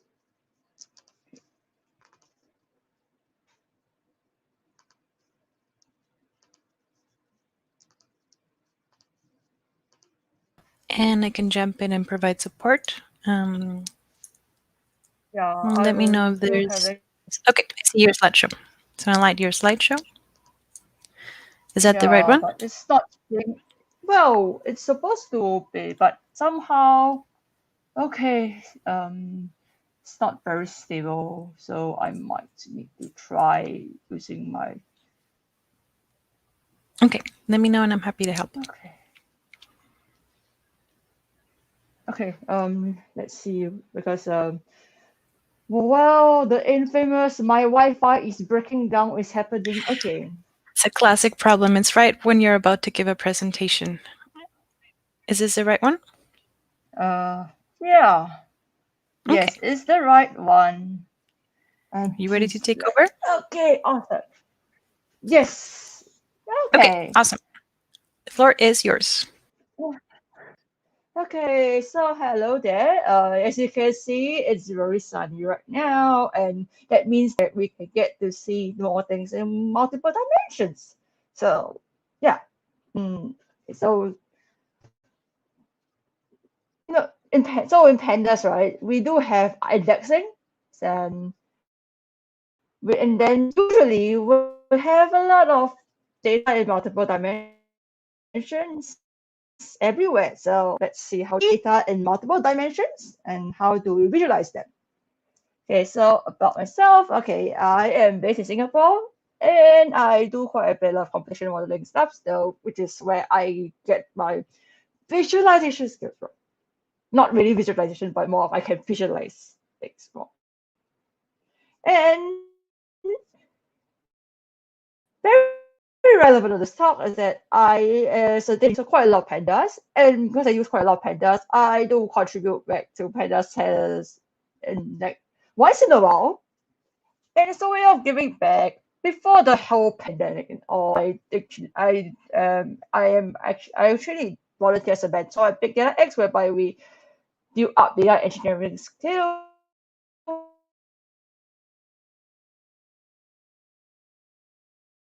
As mentioned, data around the world and pretty much everywhere exists in multiple dimensions. Some may not be very obvious, but we actually see them quite a lot when we are conducting experiments or when we are having purchase records and stuff. Item A. So this is one dimension.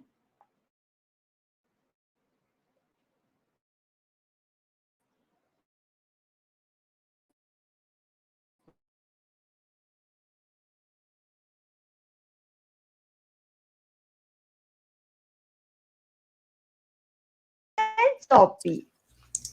It seems like we're losing you for a bit. It seems like we're losing you for a bit there. Oh, okay. So I'm losing you for a bit. Yeah. I think I can hear you. Anyway, so back to okay, so back to this dimension, this idea about data dimensions. Just now we mentioned about like how much money are we making on item A. Now we add another dimension, the vendor. How much money are we making on item A from vendor B? So now it's a 2-dimension mapping to an output. Still can visualize that as a cube?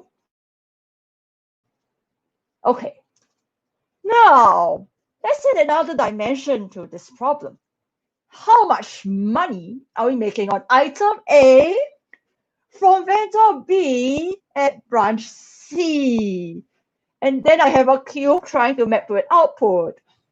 So effectively, our solution space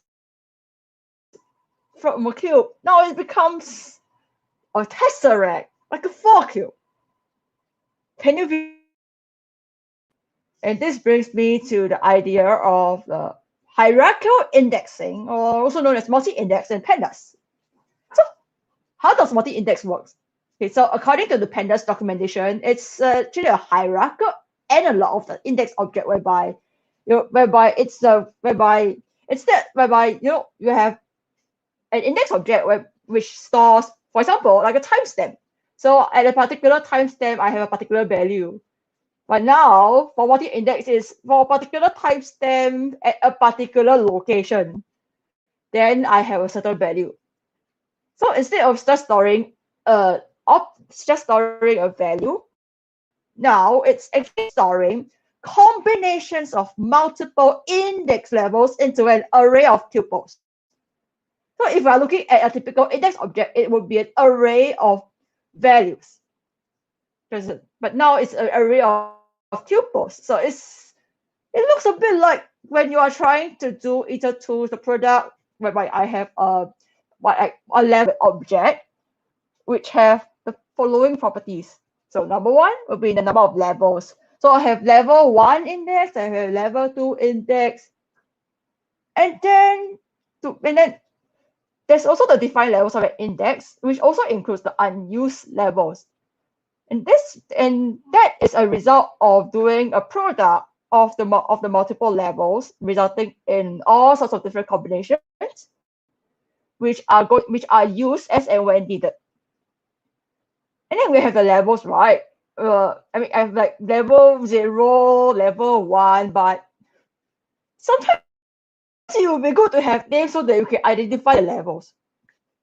And then last but not least, we have like the level labels, also known as codes. So, the definition is that it's the level values that are used. But later on, I will show you how codes actually work in multi-index. Okay, so when we look at this, right, and the type of this index, right, it's not going to be index. It's a multi-index. You have level 1, level 0, level 1. You have 2 levels. And then when I look at the levels in this particular multi-index, you can see that it's actually a frozen list containing the possible the elements that are stored in level 0 and the elements that are stored in level 1. So since this multi-index has 2 levels, you will have a nested list. So you have a list of lists whereby and I mentioned that to your level, right? So in this case, you have your level 0 index name, you have level 1 index name assigned. So each of the level has a name. If I want to get the level value for each of the level, I want a level 0 and I want a level 1. This is where you get the actual level values that are used out of the many indexes. So if I'm trying to get the level value 1, right, then I'm just looking at what I see. The values that are seen in that particular level in that particular data frame or series. Now, so just now I mentioned about codes, right? Like codes indicate that which label should I assign. So in this case, the codes are 0, 0, 1, 1, 2, 3 for the first level. So it corresponds with 0 corresponds A, and then what B, C, D. Yeah, you get the picture. Now we have this data structure. Now it looks neat. So how do we work with it? Okay, so I don't really like to give a whole lot of summary of the documentation stuff. So let's just give an example. Like imagine that I have 2 buyers, right? They're buying goods from 5 vendors. Yeah, very realistic example, right? So I go and aggregate the data, and then somehow I get an aggregated data frame like this with a multi-index with 2 levels. So this data frame has a multi-index with 2 levels, and one of them is the vendor, one of there's the buyer. And then there's vendor A, B, C, D, E. And then you have buyer one, two.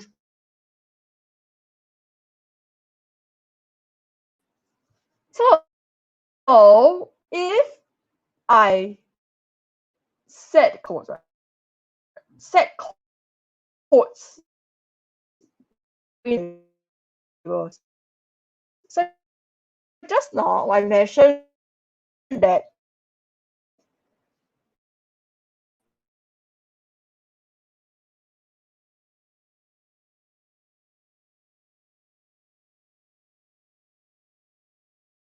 Okay, it seems like we lost Chin for a bit there. Apologize for technical difficulties. So just give us one moment while we bring Chin back online.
I think we're both like clicking that button together.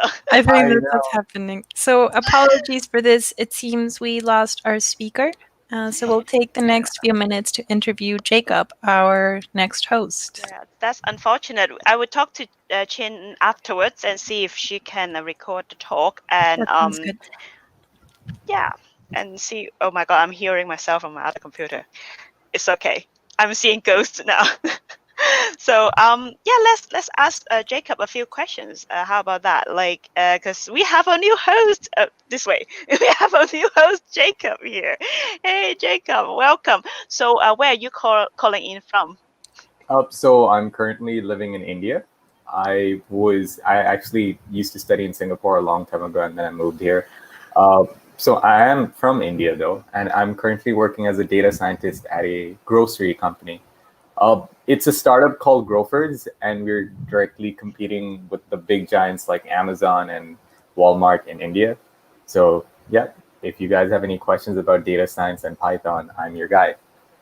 Yeah, I'm happy to have another team data science joining in because our previous speaker, Jasper, and then of course, they are very experienced data scientists. And then I just say that in the Discord channel, there's a discussion called data science, and there's like empty there. I was like, oh my God, like where are all these like team data science people? Are we too shy or? I'll be sure to start asking questions there. I think I had a couple of questions for Chin because I started using Pandas a long time ago, and one of the most confusing things about Pandas are multi-indexing, because and the worst part about multi-indexing, and I'm sorry if I'm speaking a little too extra here, is actually trying to call the index. Because when you get into Python as a beginner, you're like, what's a tuple? Why am I using a tuple to like index something? Why can't I just use like bracketed, the regular bracketed format? So yeah, so it was quite an interesting talk, and I'm looking forward to it when Chin comes back. Sounds good. So in one context, has multi-indexing caused you trouble? Oh, okay. So the worst part is, let's say you have like a 4-layer, or for simplicity, a 2-layer index with like level 1 and level 2. And you just want to pick something from level 2. You have to leave the first part of level 1 empty. So it's like a tuple with the first element empty. But most people don't note that, because when you come into Python, you're like, wait, so typically I want to put like the colon operator. But when you put that there, sometimes they're like, oh wait, that's not working, and then for like 5 minutes you're just stuck on Stack Overflow, and then everyone on Stack Overflow is like, okay, you're supposed to do that and this. You're And like, then you oh, come back. Yeah, and the next day you try it again, and you're like, wait, what did I do? And I think what I usually do is just like I would just reset the index, but that's so like sometimes it's so wrong. Like you shouldn't do that. I know it feels so wrong, but it feels like the best way to do it. Like just drop the index and then revert to like the zeros and ones. Yeah. But apparently some data scientists don't like that. They're like, wait, what was the point of the index in the first place if you didn't want to use it? Yeah, and also like this, I think a lot of beginners, loophole is that like they would like confuse, log and ilog. Mhm. And once you understand how index in pandas work and how of course, another step will be multi-indexing. But like once you understand, then is oh, now I know why ilog and logs are different, because internally Python treat them differently. Yeah, and not to mention how pandas is supposedly faster in certain ways because they use vectorization.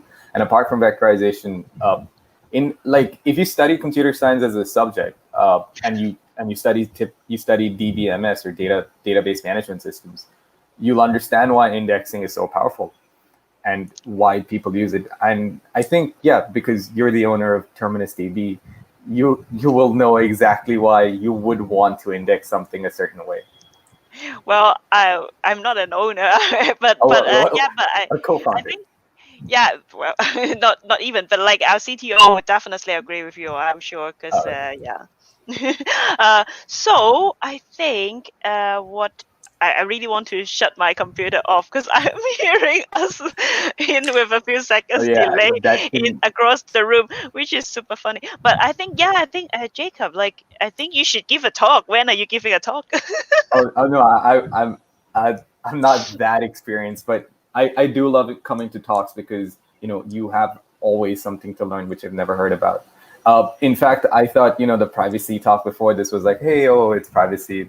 There's not much to care about. And you're like, wait, you need to do all of that. Otherwise, you could be fined up to 20 million. That's something to be really worried about.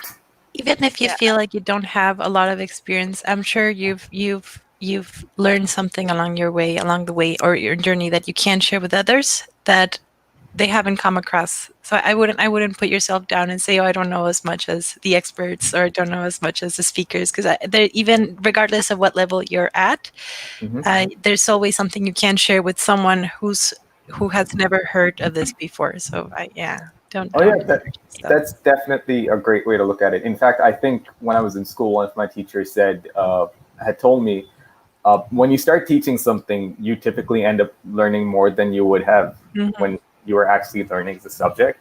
And I think that's another way of looking at it as well. Yeah. Have you had a chance? Oh, sorry, go ahead, Cheuk. I think it's like Donata's talk is a very good example of like people think that in a Python conference I must talk about something very deep dive into Python so I look smarter, but you don't have to, like, because there are things that we don't know, right? We are only human. So if you have a topic that you're passionate about, that you think that you have something to say, you should try it. That's what I always tell others, like you should try it. Yeah. And even if it ends up not getting accepted, you learn something in the process. Yeah. And sometimes not you. Sometimes like because maybe that topic is too popular, and there are 10 speakers competing with you, and you never know. Maybe one of them is someone very famous and someone very well known in that topic. For example, if Ian Goodfellow submitted something about neural network, and you submit something about neural network, then of course you won't get selected. Well, if Ian Goodfellow does come to the conference, I'd be happy to give my seat away to him, because I think he's one of the, if not one, but one of several founding forefathers of neural networks. And I have read a part of his book, and I'd be happy to continue reading it if I had the time. But it's excellent.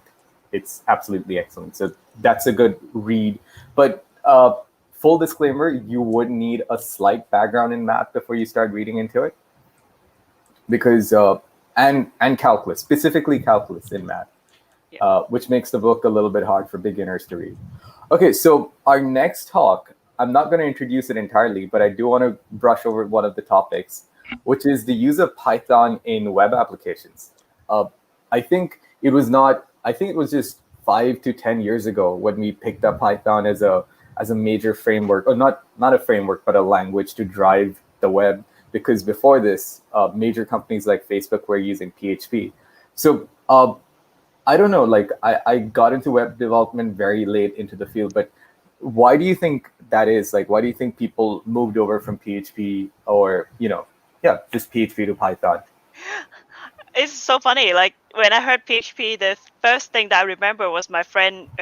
They are a web developer, and they said that PHP are for uncles. Like it just means that it's old fashioned. It's like I was like, no, actually, but my one of my colleagues, like, he's using PHP.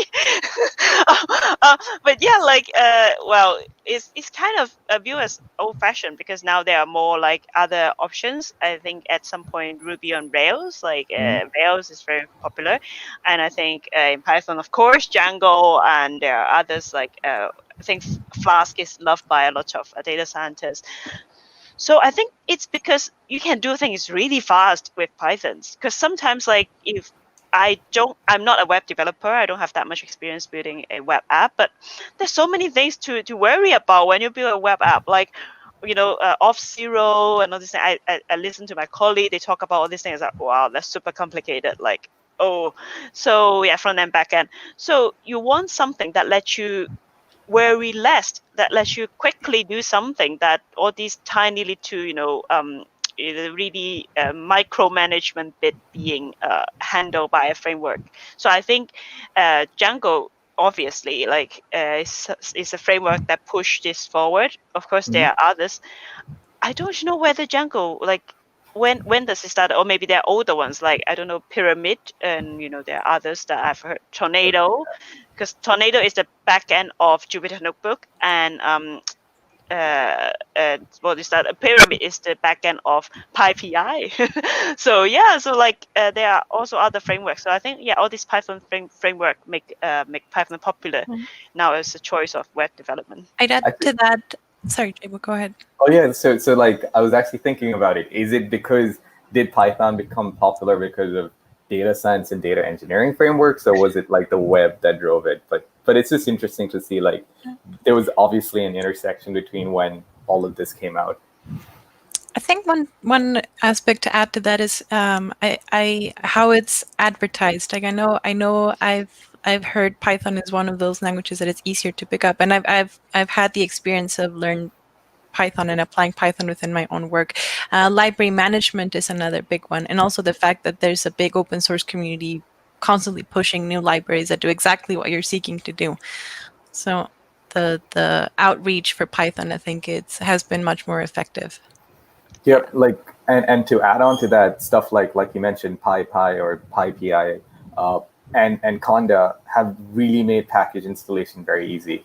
Like, I remember the first time I had to import a jar file into my Java project, I was lost because the process is a lot more like dubious, or a lot harder than what it is for Python. In Python, you're like, okay, well, I don't know what to do here, so I'm just going to type in pip install without having any idea of what's going on. Yeah. So, I think, go on, sir. Yeah, I think it's notorious for it. Like Java is notorious for, like, installing it is a nightmare. So I think we would. Okay, so what is going on here now is that we will have 2 minutes until our next session.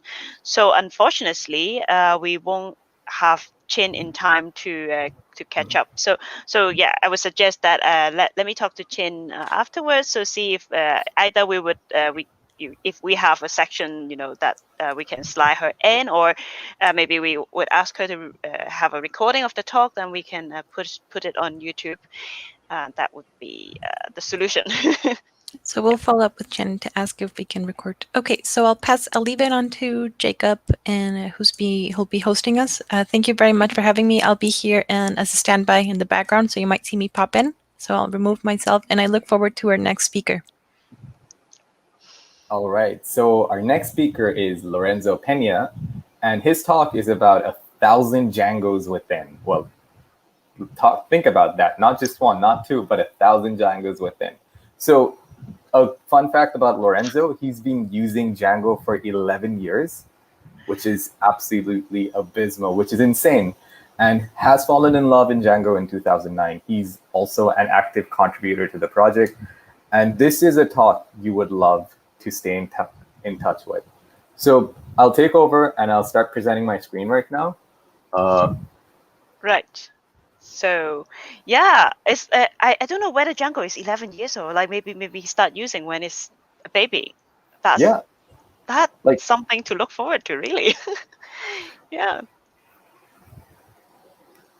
Right. Well, hello everybody. I'm glad you're joining me tonight. Glad you've made it through the day up to this point. Hope you're having a great time in the coziest Python conference in the year, Pyjamas 2020. And since you're here, let's spend the next 25 to 30 minutes talking about Django and multi-tenancy under the kind of poetic title of 1,000 Djangoes within. I think we're ready to go. I have my PJs on. I'm wrapped in my bed sheets, and there is a teddy bear on screen. So I think we're good to move on. Officially, hello. My name is Lorenzo Peña. I am a proud citizen of Holguin, Cuba. I have been a Django developer for 11 years, and well, the rest of my presentation is self-explanatory as displayed in Exhibit A. Now, the main question we're going to be answering here today is how to fit 1,000 Djangoes in a single Django. There is a poetic way to just say how to implement multi-tenancy in Django, but most importantly, why does it matter at all? And before we get any deep in the problem of multi-tenancy and Django itself, let's just begin by defining what is multi-tenancy, and let's do so through a quick bedtime story of fitting Djangoes. Then, once upon a time, there was a customer Red which had a problem, and the brave hero of this story developed a solution in Django. The solution was working great, was properly deployed, but right after, customers Blue, Green, and Yellow showed up with exactly the same problem. Yes, exactly the same problem. No major modification required. So what should our hero in this story do, given the fact that there was a Django solution already implemented? Well, one possible solution, since we're just talking about 4 customers, would be to just copy and paste, clone the existing code into multiple different Djangoes. And while this work for these 4 customers, the more colorful customers we get, this quickly becomes unfeasible, unsustainable, even if we reach the thousands or the hundreds. So this solution is not going to be completely future-proof. Instead, the brave hero of the story could attempt to re-architect the solution so that a single instance of the code of the software running is capable of handling the needs of multiple tenants. This is what in software development and in housing is called multi-tenancy. If we wanted to grade Wikipedia grade formal, let's just say that multi-tenancy is the software architecture in which a single instance of the software running is capable of serving multiple tenants. As examples, let me give you 4 businesses that implement a multi-tenancy model. Now, if that is multi-tenancy, then a tenant is an isolated space in which users with specific privileges interact. And continuing with our previous example, let's just say that tenants are the accounts of Dropbox, the workspaces of Slack, the blogs of WordPress, the servers at Discord, stores at Shopify, and sites at Stack Exchange. So this is a quick introduction of multi-tenancy. Now we get to Django. What is the problem with multi-tenancy in Django? The problem is that when you create a brand new project in Django, that project is single tenant only. So it's not multi-tenant compatible out of the box. Unfortunately, there is no magic management command that you can use to add multi-tenancy ASAP. There is a number of packages out there that help you integrate make your project become multi-tenant compatible. But the problem of going straight into those packages is that they come opinionated and preloaded with a number of architectural choices that are yours to make. So the dangers of taking a package-first approach when we talk about multi-tenancy in Django is that we lose the big picture. So instead of taking a look at specific packages, what we're going to do today in order to pick at how to make 1,000 Djangoes within a single Django, we're gonna be covering the underlying principles of multi-tenancy in Django. So we will begin by taking a look at a brand new concept, the active tenant. Then we're gonna go through the three major architectural choices you'll have to make in order to implement multi-tenancy. And finally, we're gonna be taking a look at the scope of everything else in the framework. I hope you are ready. So the active tenant. In order to understand what is this new notion of the active tenant, let's just suppose we are at Stack Exchange and that we have the code base and access to the data layer, and the Stack Exchange was built in Django, just for the sake of the example, and that we want to run this query in a shell. Question objects all. Now we are in Stack Exchange and we expect to get some question, but the question is where? Because we have Stack Overflow, Server Fault, Super User, Area 51. So there's a number of sites inside Stack Exchange. So it's not clear where we want to get questions from. Then we have this new concept, the active tenant. And the thing here is that the framework needs to operate within the scope of a tenant that is called the active tenant, or is considered to be the active tenant at the time of every single operation, be it database access, URL reversing, admin side, cache, channels, etc. But please notice that we have things here like management commands and salary tasks that fall outside the request response cycle. So we don't have a request object to interrogate for active tenant here. So we have to make this work even if we don't have a request object at hand. Now, Django has a couple of APIs currently where there is a notion of something getting activated and then retrieved without a request object in the middle. And that's the case of the time zone and the language. So there's nothing stopping us from doing exactly the same and having a couple of functions, get current tenant and activate tenant, in order to get and set what we consider to be the active tenant. Now, in order to implement this, we have to use ASCII-ref local, which is a drop-in replacement for creating locals that works good with async IO. But if you take a look at the code, and this is how time zone and language is implemented. If you take a look at the code, you're going to see that this is nothing less but a global variable. And globals are generally discouraged in Django. This is a pattern that Django hasn't embraced itself too much, except on a very, very specific use cases. Because, well, the more you depend on globals, the harder it becomes to test your code in isolation. So this is not something that you should be doing on a daily basis. It's a pattern that is generally frowned upon unless it's quite justified, like this one. Now, now that we have a way to get and set the active tenant, there are two interesting questions to ask. Question one, what is the type of a tenant object? Is it always going to be an instance of a model? Is it possible that a tenant object is higher in abstraction? And what happens if for some operation there is just no active tenant? Is this always going to be a bug, or is this going to be possible? Or perhaps the lack of an active tenant could be an indication that the operation needs to be done in a wildcard fashion so that multiple tenants are affected. So these are two interesting questions that we're just not gonna be answering right now. It's just food for thought. Okay, so as soon as we grasp the concept of the active tenant, there are three architectural choices we have to make in order to implement multi-tenancy in Django. And this is quite important. Number one, the relationship between users and tenants, how it's going to be. Number two, the database architecture itself. And number three, how it's going to be performed, the tenant routing. Let's begin by users and tenants. We already said that a tenant is an isolated space in which users interact. But the relationship between users and tenants delineate a number of choices, architectural choices here. One is that the case in which users exist outside the context of tenants. There can be users, there can be tenants, there could be relationships between the two, but this relationship is kind of loose, non-strict. Oops. For instance, WordPress, Shopify, and Discord.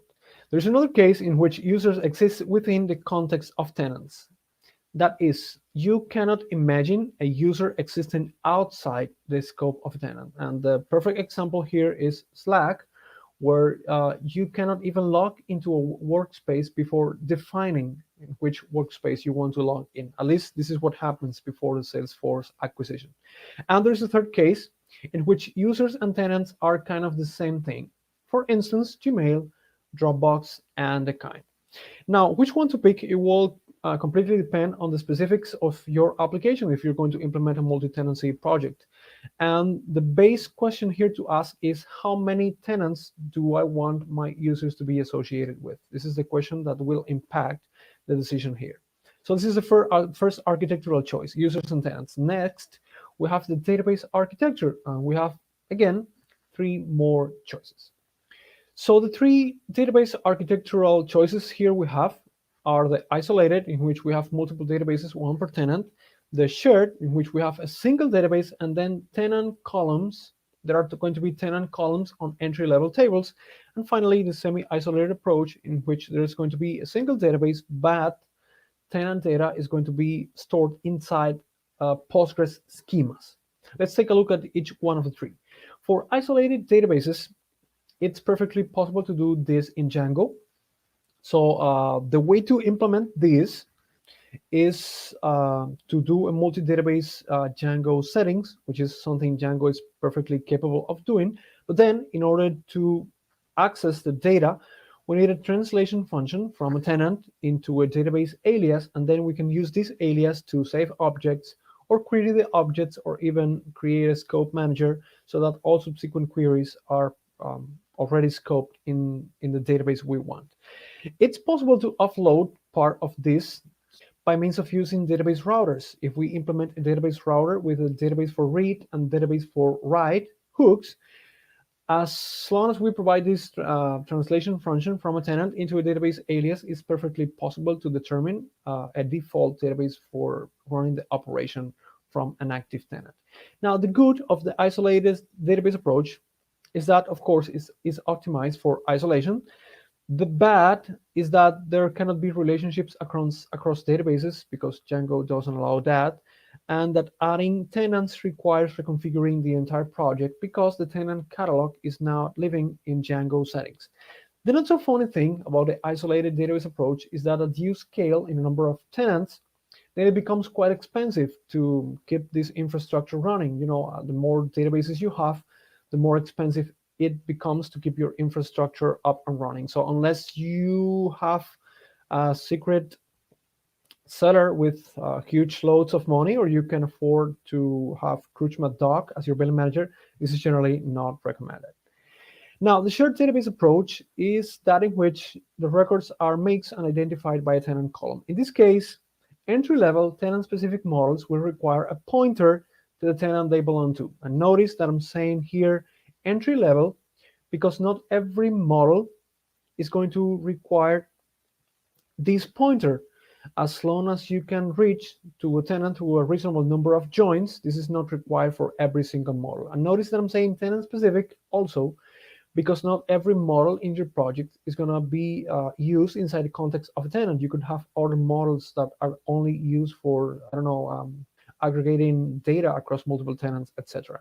So in this case, queries needs to also rely on the active tenant by means of passing the tenant as part of the filters, or as part of the arguments in a creation operation, or all kinds of filter, no matter if you're querying a model that has the direct link with the tenant model, or if you are just querying a model that needs to do that through a number of joins.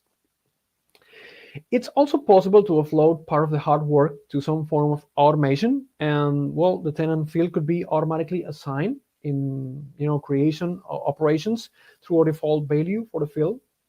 For instance, a callable, which could be get current tenant, or we could also have a custom field, perhaps a foreign key subclass with a pre-save hook that automatically assigns the tenant, or finally, we could resort to use a pre-save signal on relevant models.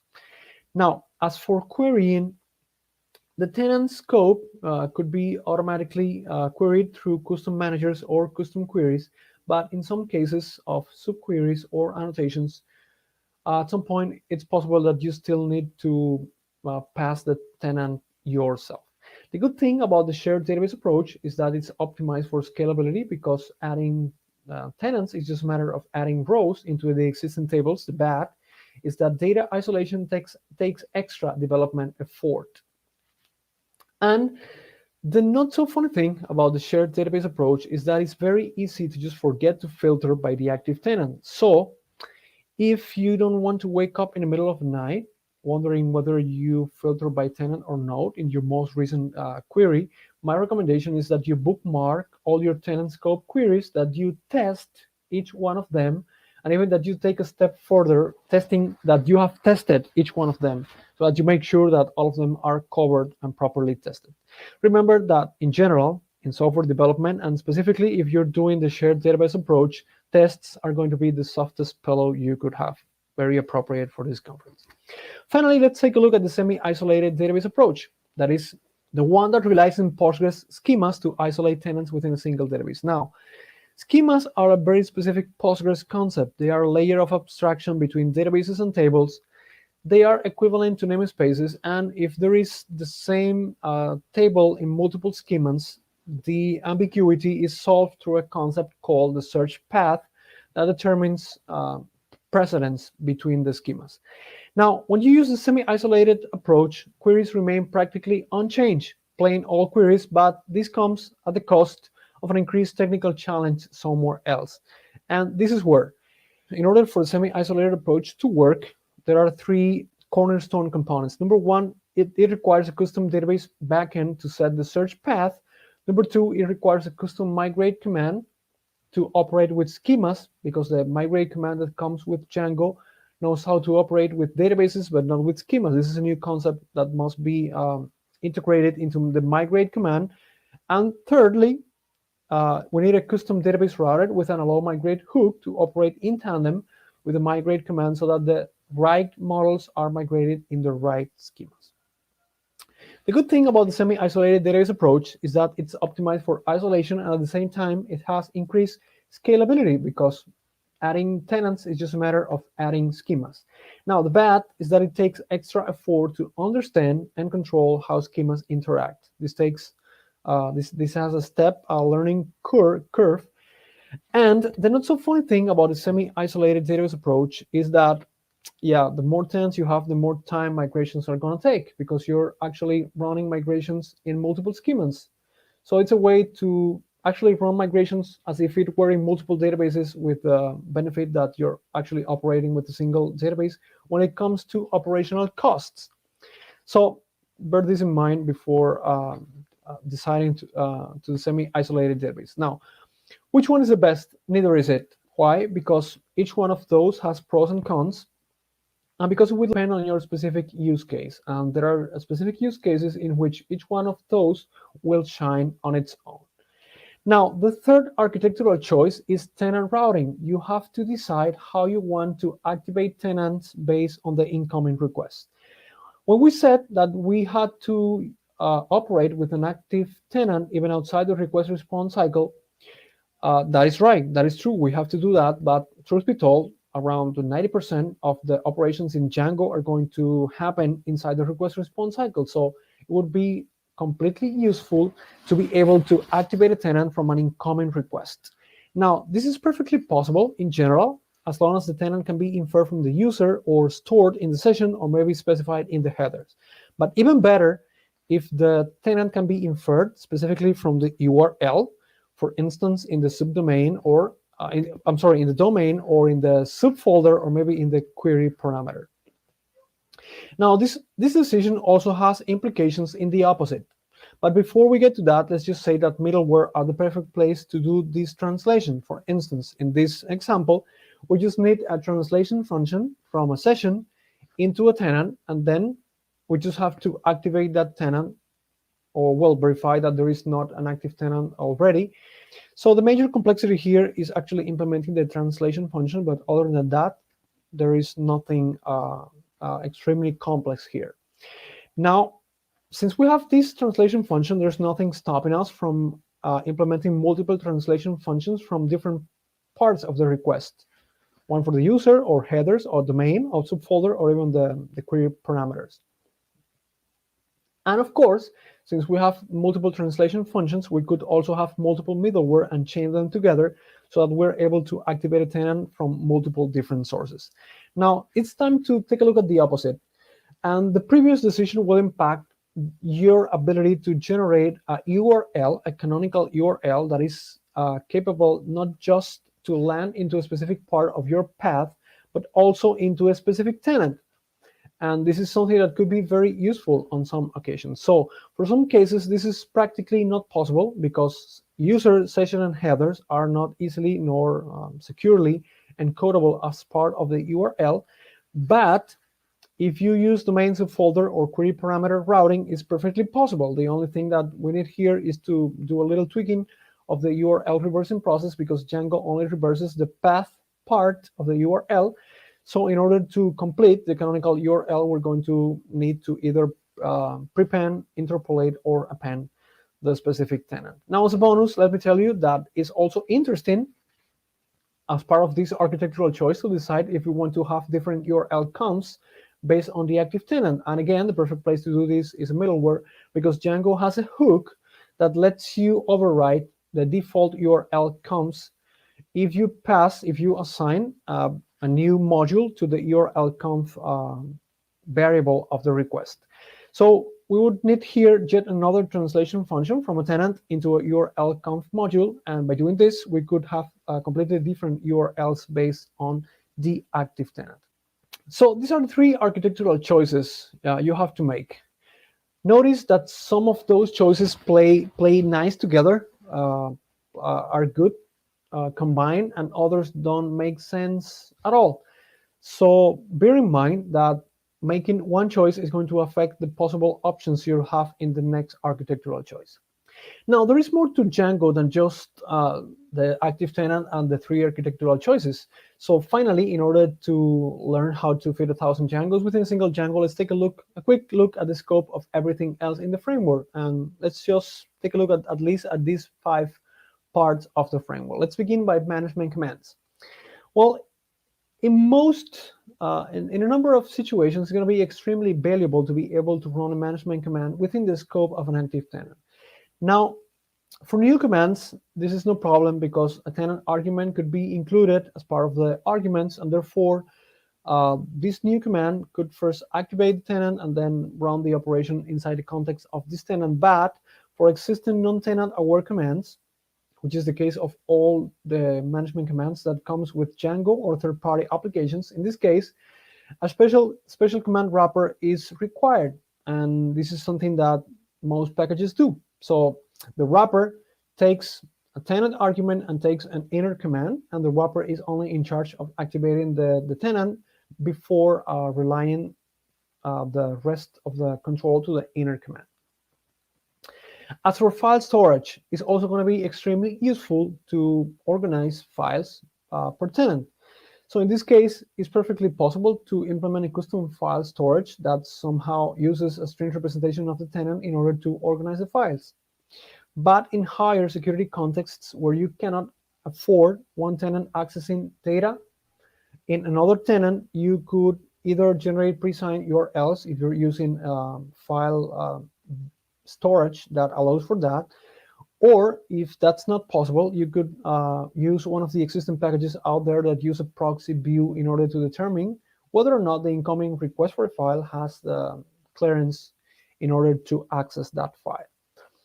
As for cache, well, the cache that comes with Django out of the box is not going to be tenant aware. So by default, it's tenant agnostic, and this is problematic because we could have a cache clash if two tenants try to set a cache with the same key.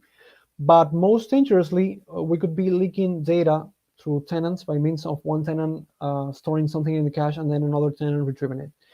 So the idea is to define a specific key function for the cache, which is something Django provides. And in this custom key function, we have to make a string representation of the tenant part of the logic to generate that key. And by doing this, well, then the cache becomes tenant aware. As for celery tasks, well, this is more a matter of discipline because the tasks only need to receive as one of the parameters an identifier of the tenant, which could then be used to get a tenant and then activate it prior to performing the task itself. And finally, if you're going to be implementing WebSockets via channels, this is going to require a little bit of work because for every custom middleware you implement for regular requests, you're going to have to do the same for the middleware in channels, as channels operate with protocol routers, and then middleware are in a different layer. And if you're going to be using consumer groups and you, again, because of the security, you cannot afford messages leaking across tenants, then you'll have to also incorporate a string representation of your tenant as part of the active tenant, as part of the consumer group name. Now, there's a number of other parts of the framework that were not covered because of the time. That is the case of the admin side or tenant-specific templates, but for every part of the framework, principles are generally extensible.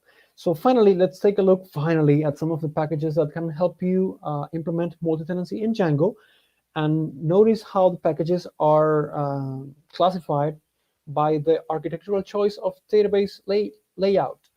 So we have here 2 packages for the shared database approach and 2 packages for the semi-isolated database approach, and there is more of those packages in the multi-tenancy grid of djangopackages.org. So that's it. I hope this talk has been useful in at least clarifying how Django and multi-tenancy play nice together, and what are the underlying principles in order to fit 1,000 Djangoes within a single Django. We can keep in touch in Twitter, GitHub, email. If you want to continue the discussion, feel free to reach out to me there. And please remember that in times of global pandemics, face masks are the new cool. I hope you enjoy the rest of the coziest Python conference in the world. And that's it. Good night.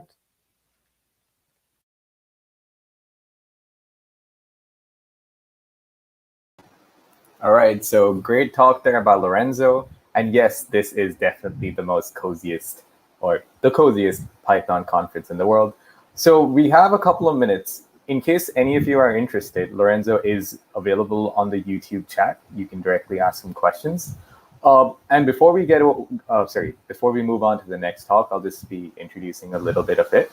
So the next talk is by Tam, which is titled "Your GitHub Repo as a Crime Scene." So Tam is with us here. I'm just going to check. Yes.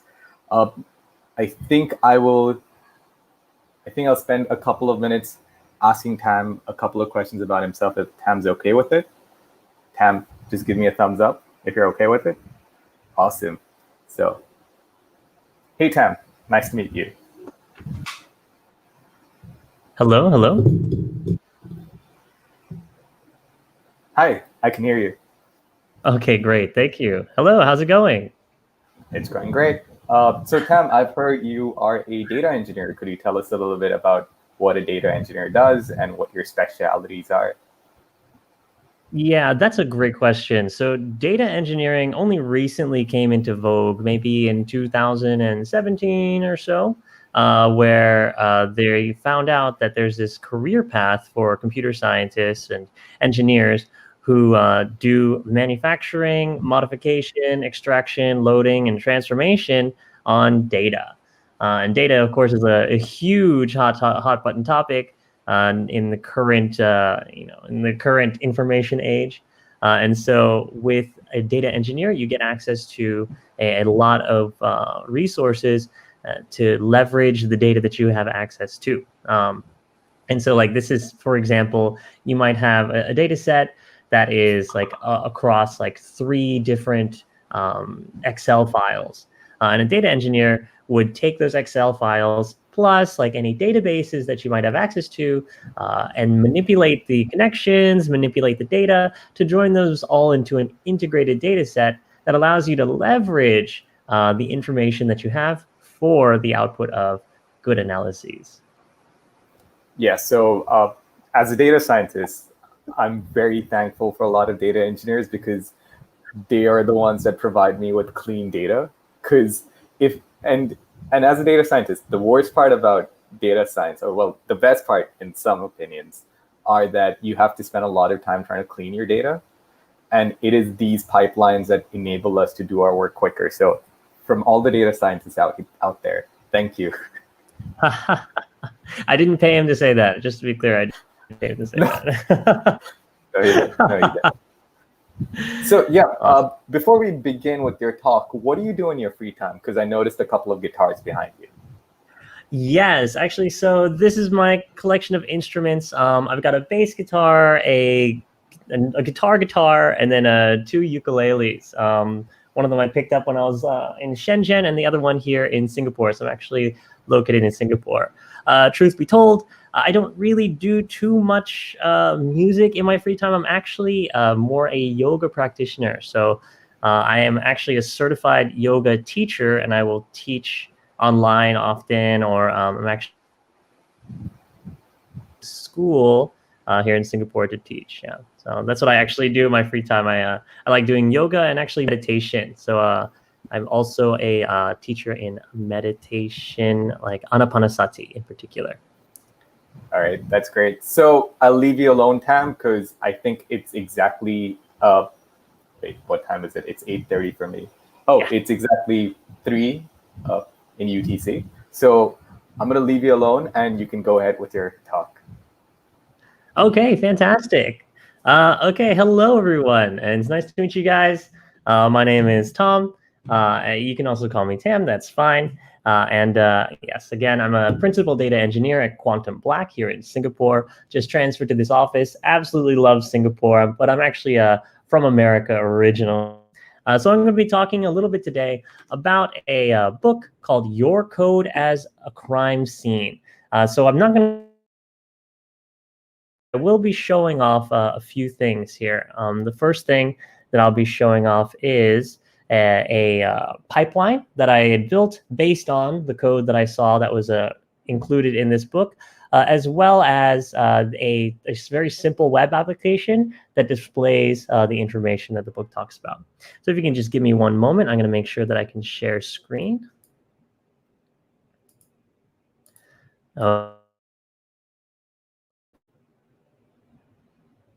Great. Okay, so I'm hoping that everyone can see my screen here. Basically, this is just a an Amazon link to the book in question. It's not an affiliate link; it's just the link. But it's called Your Code as a Crime Scene. It was written by an author named Adam Thornhill, and he's actually a very fascinating man. He was studying forensics at the same time as he was studying computer science, and so in this book, he kind of marries these two disciplines to try to figure out how can we use this forensic capability and apply it to the art of architecture and the art of writing code. And so there's a lot of fascinating concepts in this book. I highly recommend you pick up a copy. I read this many years ago, and it always stuck with me. But the idea here is that a lot of information is lost in your code, right? The actual manufacturing of the code, normally what people see is just the output, right? And so this is where you have your Git branches and your releases or your master branch, developer branch, what have you. The problem is that you only see the final result of all of the effort that was put into that code. Of course, that means that you lose that information on how the code was constructed. And actually, there's a lot of fascinating information that is contained in that effort itself of the development of code. And so this is exactly what Adam Thornhill explores. And so the idea is based on this very basic premise that the construction of code is cataloged in your Git repositories. Everything that you do in your Git repository is cataloged and saved through history, so you can actually watch the development of a piece of software. And so there's a lot of very famous visualizations. I think one off the top of my head, there's a visualization of, for example, the Linux kernel, which shows how like the Linux kernel started as like a single node, and then it kind of it kind of like multiplied and grew out to show the entire development cycle of the Linux kernel itself. And so these kinds of changes to your code base are very pretty looking for sure, but they also elicit a very important aspect on the way that the code was developed. And if you guys are familiar, of course, with that concept from, I can't remember exactly who said this concept here, but, oh no, of course, actually, I know. This is Conway's Law. So Conway's Law, this is from Conway, who created, of course, the Conway Game of Life.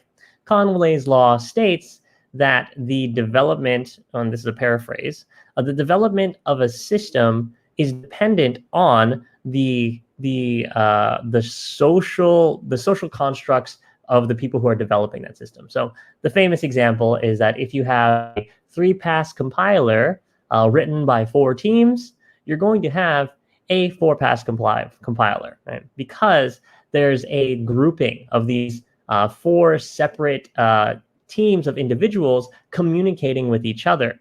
And as a result, that communication stream causes enough software itself will actually display this kind of these kind of constructs.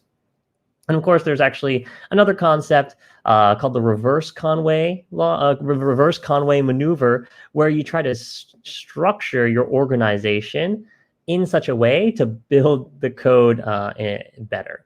And I think actually you can actually see some of this in, for example, when Spotify was doing its guilds or its team constructs. You have these kind of like vertices of like these different individuals who have this expertise in different parts of the software. Anyway, there's a lot of very fascinating theory in this architecture discussion on how people can create software, how you kind of communicate around software, and how you combine software. That's another topic for another time. I would love to get into that completely, but we'll probably just touch on a few aspects of that for now. Anyway, continuing here. So Adam Thornhill goes on to describe how you can extract data from your GitHub repository in order to find the code that matters. And so this is really interesting here. There are certain pieces of code, and this is exactly demonstrative of Conway's the Conway's law. Groups talking to these, in charge of these separate different modules. And also, this is one of the reasons why the integration points between these modules that the teams create is so right, and bugs and etc.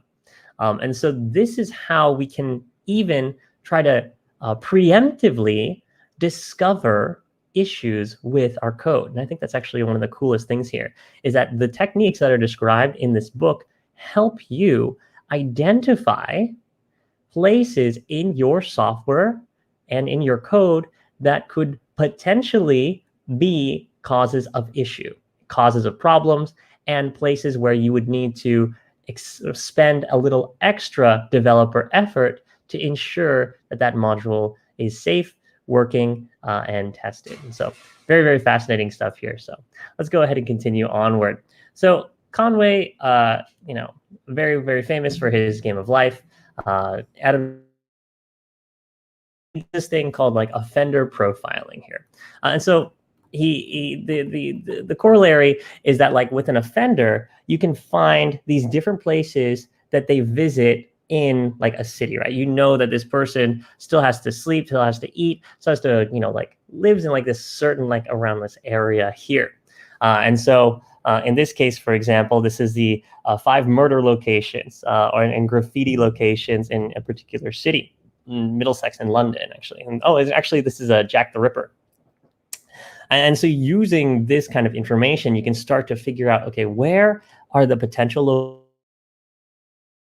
You can do exactly the same thing with your GitHub repository if you can think of bugs and failures as your murders, right? So these are actually the quote unquote crimes. These are the crimes that happen in your code.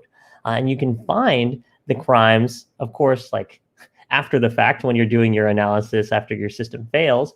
But not only can you find those, not only do you want to find those bugs, but you want to preemptively address them. And so from Adam Thornhill's research, and so here's where it gets really important. Adam Thornhill's research describes how when a system has a particular file that is touched by multiple people at the same time, or not at the same time, but is modified by multiple people often, that particular file is a suspect, right? It is suspect for bugs. It is suspect for issues and errors. And that's because if multiple people are editing the same file, not everybody is going to share their brain state, right? There's a lot of things that implicitly that file is touching, right?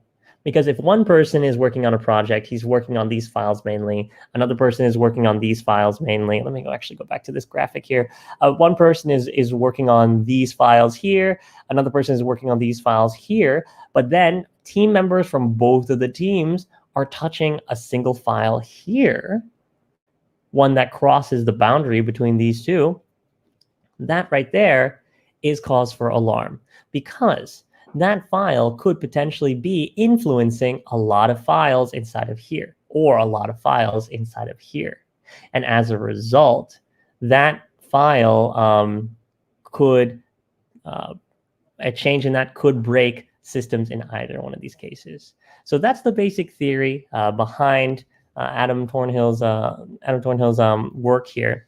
And the book then goes on and describes his code, but this is where it gets a little interesting. So the way that I did this was after reading this book and looking at the code base, and there's not anything too terrible with the code base, but it's just the fact that it's a little bit out of date, and it's also written in Node and JavaScript. It's still a very cool, it's a cool thing. It still works.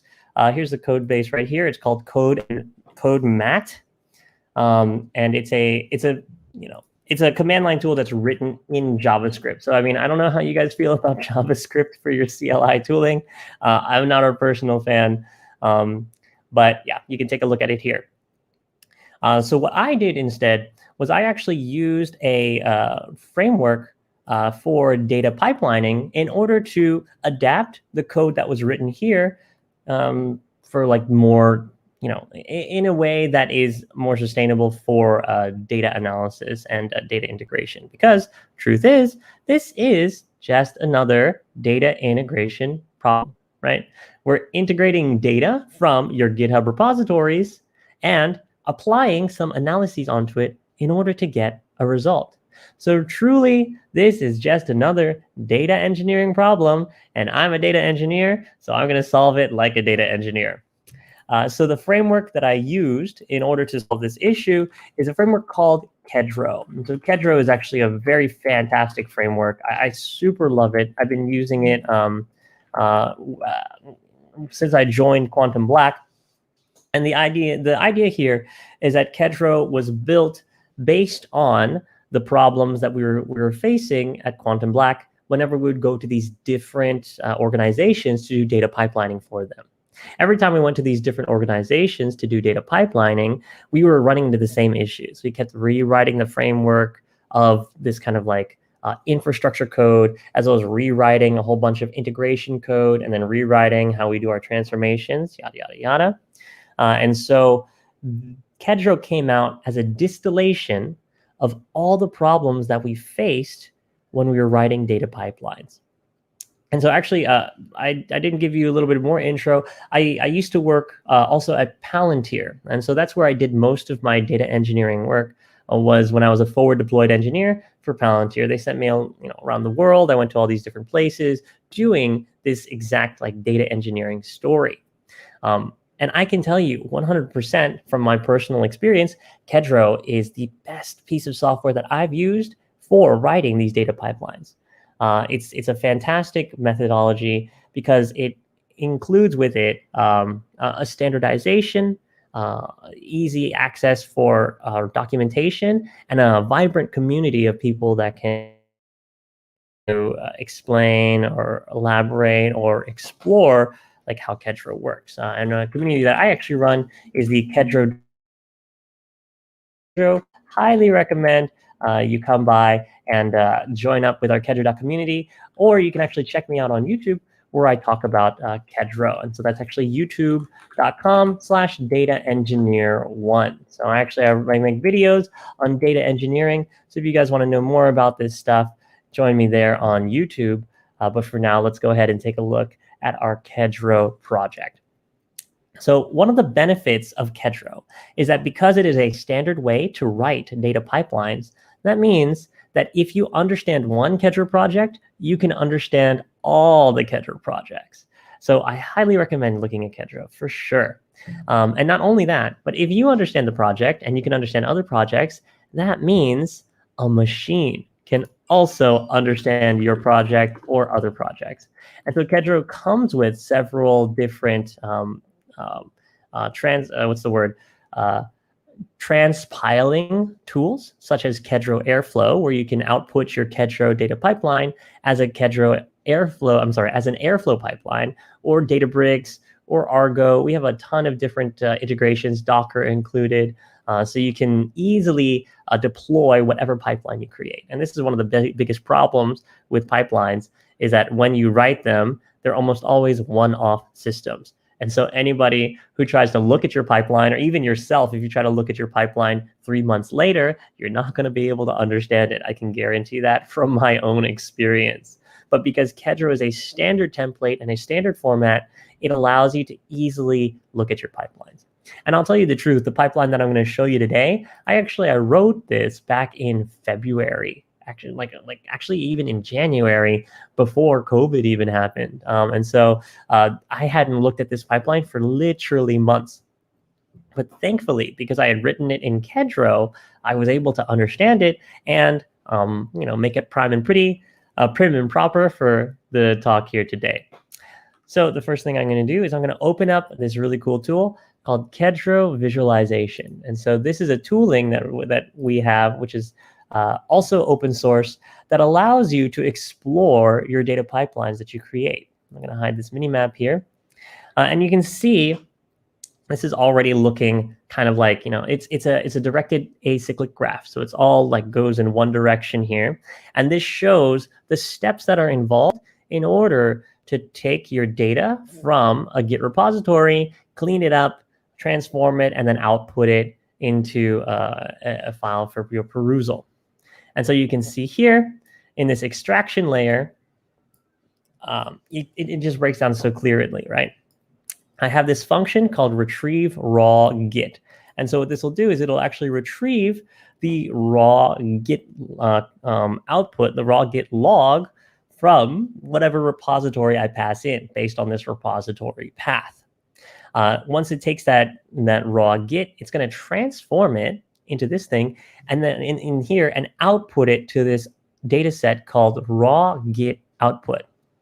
What's really cool here is that this concept of transformation and data set, or node and data set, is prevalent, or is basically what Kedro runs on. So this is pure Kedro right here. Everything is a transformation. Everything is a data set. Even these parameters that I pass in, these are data sets going into this transformation function. So Kedro adopts these ideas from functional programming, where we separate pure functions, which just do an operation, from impure functions, which are responsible for saving state or loading state. And so here we load the data and we save it. We use this transformation and we save the output here.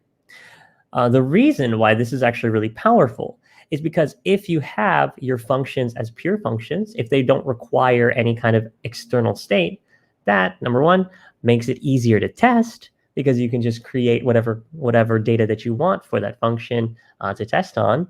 And also, number two, it makes it easier to collaborate. And that's one of the beauties of Kedro, is that because the pipeline is segregated between these transformations and these data sets, it allows you to collaborate with other people. Someone else can be writing this portion of the pipeline, someone else can be writing this portion of the pipeline, and then someone can be writing these portions of the pipeline, and you're not going to step on each other's toes. So it follows all these great software engineering practices, and it allows people to very quickly and easily get up to speed with your data pipelines and collaborate on your data pipelines. So the way that we do this in this code here is we retrieve this raw git logs. We retrieve it from the logs, and then we push it over into this output, which we then parse. So we parse that output and we turn it into some tuples that then does this aggregation, which will then generate what are called hotspots. And so this is going back to Adam Thornhill's work. Hotspots are the spots in code that have very long lines. This is his definition. He uses length of the file as well as amount of people interacting with that file as a hotspot. So if you have a piece of code that is very large and a lot of people are interacting with, then you know that that's a risky piece of software because that piece of code is doing too much work. It's doing too much work. And as a result, because it's doing too much work, that means that it can potentially cause a lot of problems. So that's what these hotspots are. And so let me just go ahead and share this portion of the screen so you can see what the code looks like here.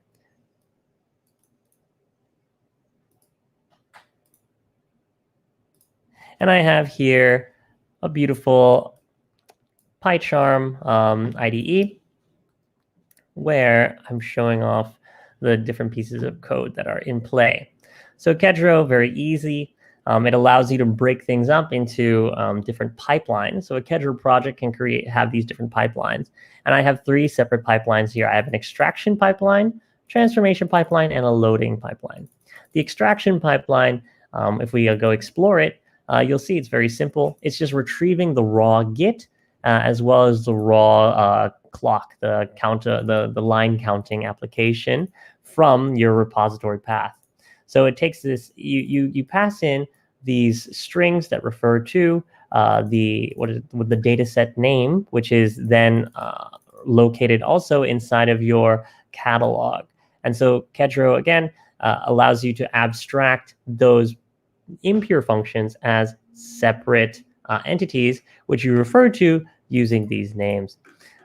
We can get into that a little bit later, but for now, just know that we do an extraction operation where we extract from Git and clock. We do a transformation operation where we're doing the parsing of the Git and clock data, as well as the generation of the revision aggregates, which is how many times a file has been revised, and then the hotspots based on the length of the file itself. And then finally, we load that data into this hotspots bubble packer. And so the hotspots bubble packer is a custom little data set that I wrote, which actually takes a lot from the HTML output that the code mat had. And so the end result is something like this. When you run the guy, let's go ahead and open up Streamlit. So I'm actually using Streamlit to make this guy run. And here it is over here. And I got to just change my screen share to be this guy here. And so this is the final output. And apologies for some of the formatting. I'm a data engineer, not a front-end developer. But as you can see, this is actually the directory hierarchy in this code base. And this particular code base is the Hibernate code base. This is actually the example that Adam Thornhill uses in his book, but this comes from the Java, Java Hibernate ORM. So Hibernate is a tool for interacting with databases using an ORM. And already you can start to get an idea of what's going on here. So each of this is a bubble packer graph. And all of these little subsections here represent a folder which contains these little colored ones, which are files themselves. And so you can actually click around in here to explore what it looks like. And so in this folder, for example, this one is actually, I didn't really catch the name, but this is one of the integration folders, I assume. And if you go into that integration folder, you can see all the files that are located inside of this folder. And this file here, we have like a hierarchy and this basic set with embed.java, detached, etc., etc. So this is what the bubble packer looks like. Now the colors here represent its likelihood of being a hotspot. And you can see here, we got one that is red. Now again, the hotspots represent, number one, how many people are touching a file. The more people that are touching a file, the more likely it's going to be a hotspot. Two, the number of lines of code. if it has more lines of code, that is also more likely to be a hotspot. So people, if there's a very long file that a lot of people are touching over a period of time, that represents a potential hotspot. And we can see we have one right here. If we click down, this is the abstract entity persister.java file. Now, the size of the circle also represents the size of the file. And you can see that this file is huge. This is an enormous file, abstract entity persister.java. It's a huge file. And because it's red here, we know that a lot of people are touching this file. So this is a candidate for a proper refactoring, right? Because what's happening here is that even though it's supposed to be an abstract class, and I don't know how familiar we are with Java, and I apologize because this is a Python conference, I know, but with Java, you have this idea of abstract classes, which are effectively just empty classes that need to be instantiated, or that need to have their methods overridden in subclasses. And so like one example would be like an abstract shape object, and then you can calculate, you have a perimeter calculation that you would override, right? So you can have a shape that is like a circle shape, and then you have a perimeter formula that you did write for your circles. And then you have a square shape, and you have another perimeter calculation that you need to write for that shape. And so that's what an abstract is that it's actually not the implementation, but really it's that prior portion that lays the framework for that particular class itself. And so seeing it as this large, as this incredibly large thing means that this is an issue. So again, this is a candidate for your refactoring here. And so that's actually the basic premise here for the hotspot analysis. And so the code here, actually, I'm using a Streamlit application. This is a cool integration here where I'm actually integrating Streamlit with my Kedro pipeline. And so if we can go back to the code here one more time, I only have a few minutes left, so I just want to cover a few things before we end it here. Stop the screen share, come back to the code. And so the code, again, because of the way that the way that it works, it's very simple to see how Kedro has all of our different visualizations. I'm sorry, all of our different visualizations for how the pipeline is made up. And the way that this guy works is you can, of course, integrate your Kedro pipeline into any application. And what I've done is I've integrated into my Streamlits application. So I have here a Streamlit entry Python file, and it's located right here, where I'm grabbing the after and before parameter values, passing them into my Kedro project load context. And so load context is really just loading your Kedro project in a dynamic way. So I have access to the context, and then I can run the different pipelines that are available in that context. And in this case, we're running the transformation pipeline with the tags of generate. And so those tags right here correspond to the pipeline here, the tag generate, and this transform pipeline.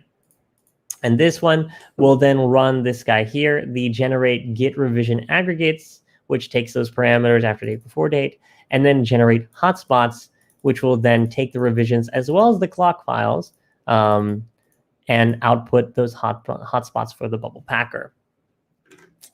Finally, what I do then is I load from that data. And so I have a custom data set that will not only create that bubble packing HTML that we saw earlier, but will return that HTML, which I can then insert into our Streamlit application using the HTML component. Yeah.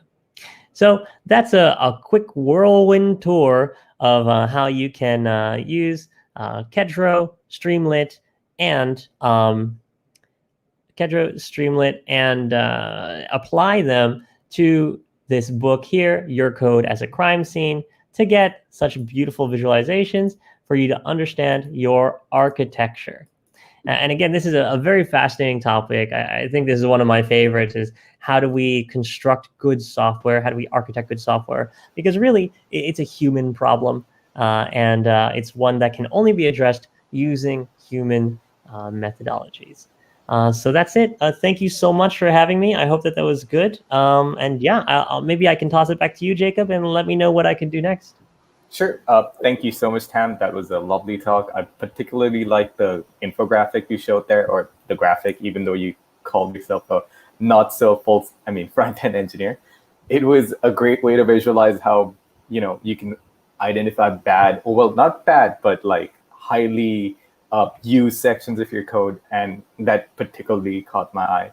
So if you could go ahead, join our Discord again and help clear some doubts. You might not find a lot of people out there because it's 3 a.m. in UTC. No worries. So I would, if I were you, I would just wait there for a little while, and you'll find a ton of questions being, bombarded at you tomorrow morning, most likely. Okay, sure thing. All right. Cool. Thank you. All right. See ya. All right. Okay. So up next we have Luan, and Luan, are you here with us?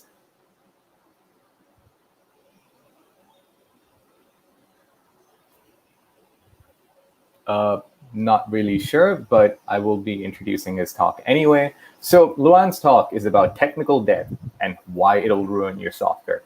I mean, a lot of us here are familiar with student debt, and I'm sure not everyone here has had a great experience with it, but technical debt is one of the main reasons why your software fails.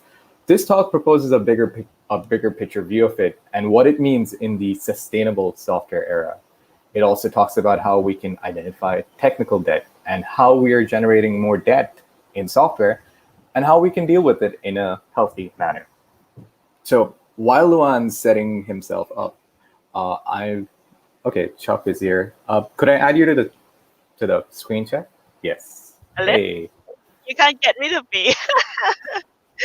And actually, I can't fall asleep because I was listening to the talk and it's too exciting, and I was like, keep watching. So it's like, have you ever been watching like a box of a TV drama? Oh yeah. Like that? No, because what I don't like about some of these talks is that they end, and then you just want to continue with the talk, and it's like, okay, how do I connect with the speaker? I have so many questions, like how did you make that graphic, or how did you write the code that way? And yeah, so that was one sad thing about having it for 30 minutes, but we cannot have the talk go on for like 5 days or something. Yeah, it's like, I was like, because it's very informative, and I was just like thinking, I was like, oh yeah, that makes sense, and then like, and I just like get lost, and I really can't sleep. Oh my God, maybe it's not a good idea to run for 24 hours. I would get carried away. But anyway, so I know that like so far you have learned a lot of things, right, Jacob?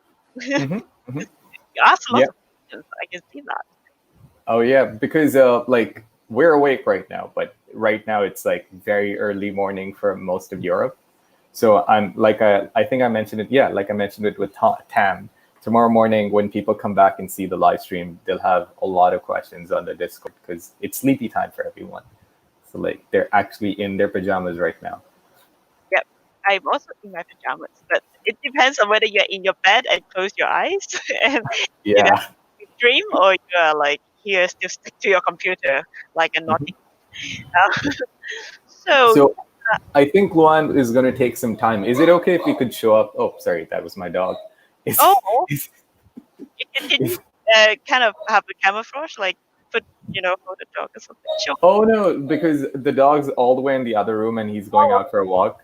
That's loud. So, yeah, I'm going to call him in as a mascot, and he doesn't really like getting lifted up, so he starts growling because it's like my uncle's dog. Okay. And I just had him over for like a couple of days. So yeah, so sorry. We will show the Microsoft ad if that's okay with you until Luan shows up. Yep. Yeah, awesome. So I'll just pull it.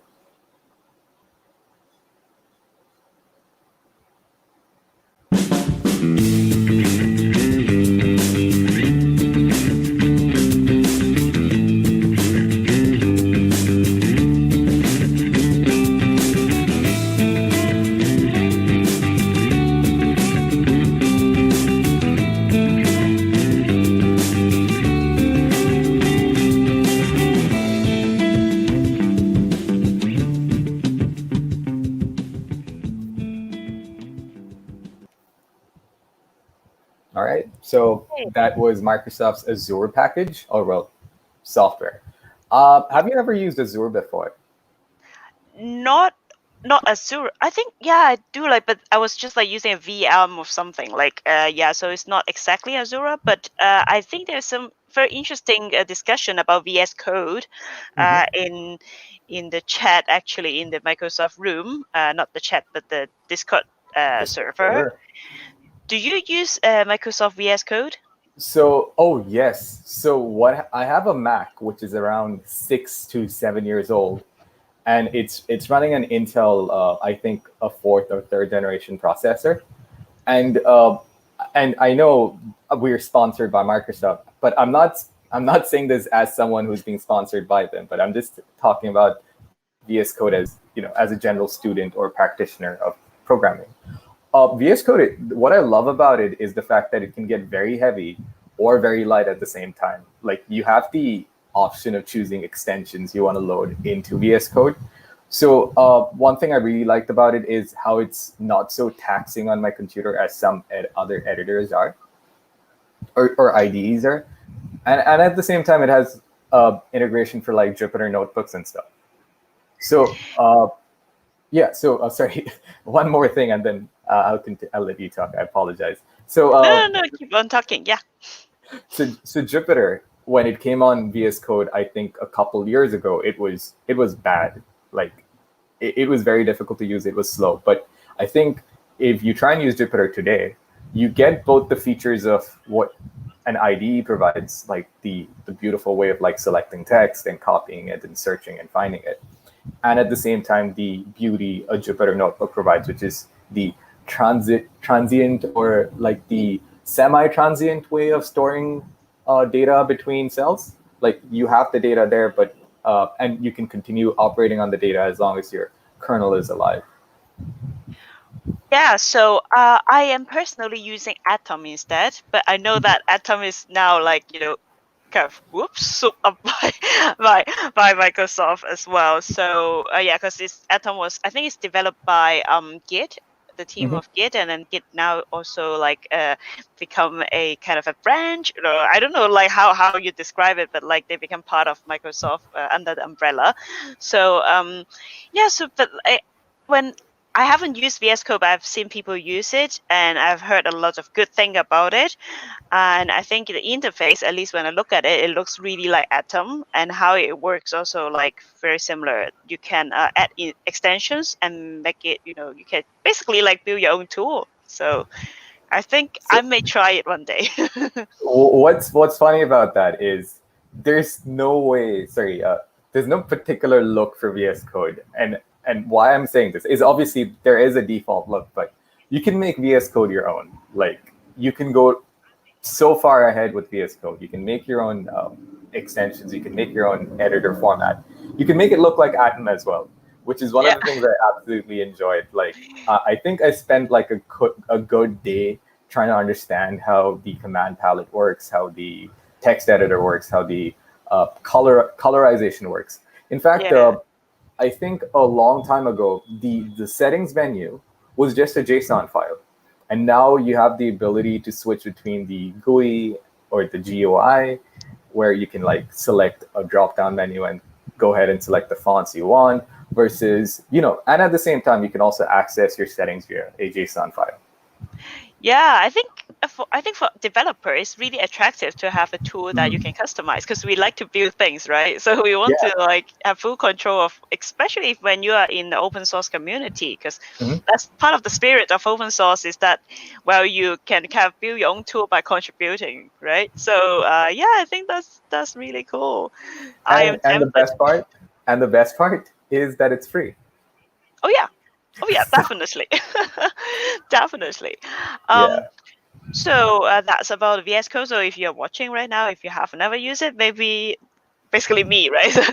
Maybe you should try. Maybe I would try it. I'm just too lazy to I need a lot of ignition energy to keep me moving. So I know, I understand. The worst part about getting set up with one editor as a developer is the fact that you cannot switch to another one immediately. You need to transition yourself into it, because you're like, okay, one day I'm going to use this for like one project, but if you don't like one aspect of it, and that's what I love and hate about developers like us. Like, if you don't like a certain aspect of a new software, we're like, oh, okay, this is bad. I'm never going to use it again. Yeah, so I was like the same, because it's the things like you have the inertia because you get used to a tool, and then if you switch the tool, you have to go through that learning cycle of learning it, right? So Yes. so it's kind of related to Python. That is like why so many people switch to Python, is that because the learning curve is quite, people are quite easy to get on board, and it's so flexible that, like, if you are used to, let's say, object-oriented programming, you can use Python to write object-oriented programming. If you're used to functional programming, you can use Python to do functional programming. So that's why so many people are now transitioning to Python, which I think is an advantage, and that's why I love Python. It's so versatile. It's just good. Yeah. I was just about to mention it. Like, I think, and this is coming back to like pandas and the data science way of it. There was a time when R had this thing called a data frame, or well, it still does. Is it called data table or something? I forgot. Yeah. They have a data table. They have a data frame. They have like a concatenation. They don't call it. They have a list as well. So and they have a vector. It's weird. I'm not very good with R because I did it a long while ago. So I'm not very familiar with what the syntax is. But yeah, so there are certain things in R that Python borrowed and then put it into pandas. Well, not Python. Well, the pandas community borrowed from R and then put it into pandas. Similarly, like, again, coming back to the versatility of everything, SQL, they took a lot of like the merge operations, the joins and everything, that took it from SQL and said, okay, well, you can do it. Well, we can do that as well. and then they made this beautiful way of like merging data. I think one of the stronger benefits of using pandas to merge data is the fact that you can validate your merges. Did you know that?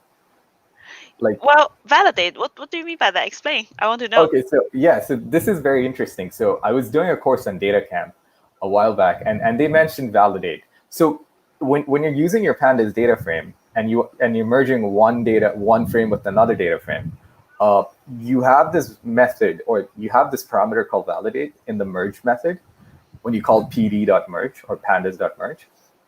And the parameters are one to many, one to one, many to one, and many to many.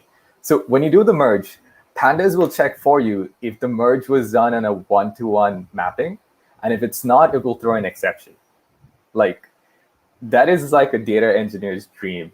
When something happens and you're like, wait, that's not clean data, and it's handling it for me, what can I do here? Well, I can just tell the user, well, your data is not a one-to-one mapping.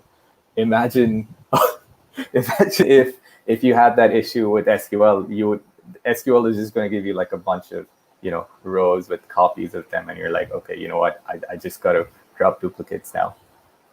Yeah, I think that's a really cool concept. That's like, I haven't used Panda for a while now, but the thing is, like, for Pandas, there are more and more plugins get built in. So I don't know whether people noticed that originally when I started use Pandas, then you can only have like, because in Pandas you can do like df.plot, right? So that's like, originally you can only use matplotlib to output that plot, but now you can actually change the backend of that. You can change it to one of well, you can change it to a lot of things, but one of my most favorite is change it to bouquet, because a bouquet is interactive, and I really like bouquet, and then like it really like blew my mind when I know about it. And I think it's awesome. And then I remember talking to my friend Mark Grassi. I don't know whether people know him. Like he's one of the core staff of Pandas. And then he was like, "Stop building all these plugins. It's like too difficult to maintain." Oh yes, I think if I'm not wrong, they changed the way they aggregate data in Pandas recently. So, well, not change the way they aggregate it, but one of the parameters had changed. And when something like that hits you, and you're writing your code a certain way, and I think they stopped using dictionaries to use column names and stuff, and they started using tuples because they said, oh well, tuples are just easier to look at. When that happened, I was just stormed. So I cannot imagine what's going on in the brain of a Pandas developer when someone comes and says, okay, we have these 100 features waiting for us, let's add all of them tomorrow. And then the next day they're like, no, everything's breaking. Yeah, Pandas itself is like a machine, you know. A Pandas data frame is like a machine. Everything is like a different part, and then you just put them together.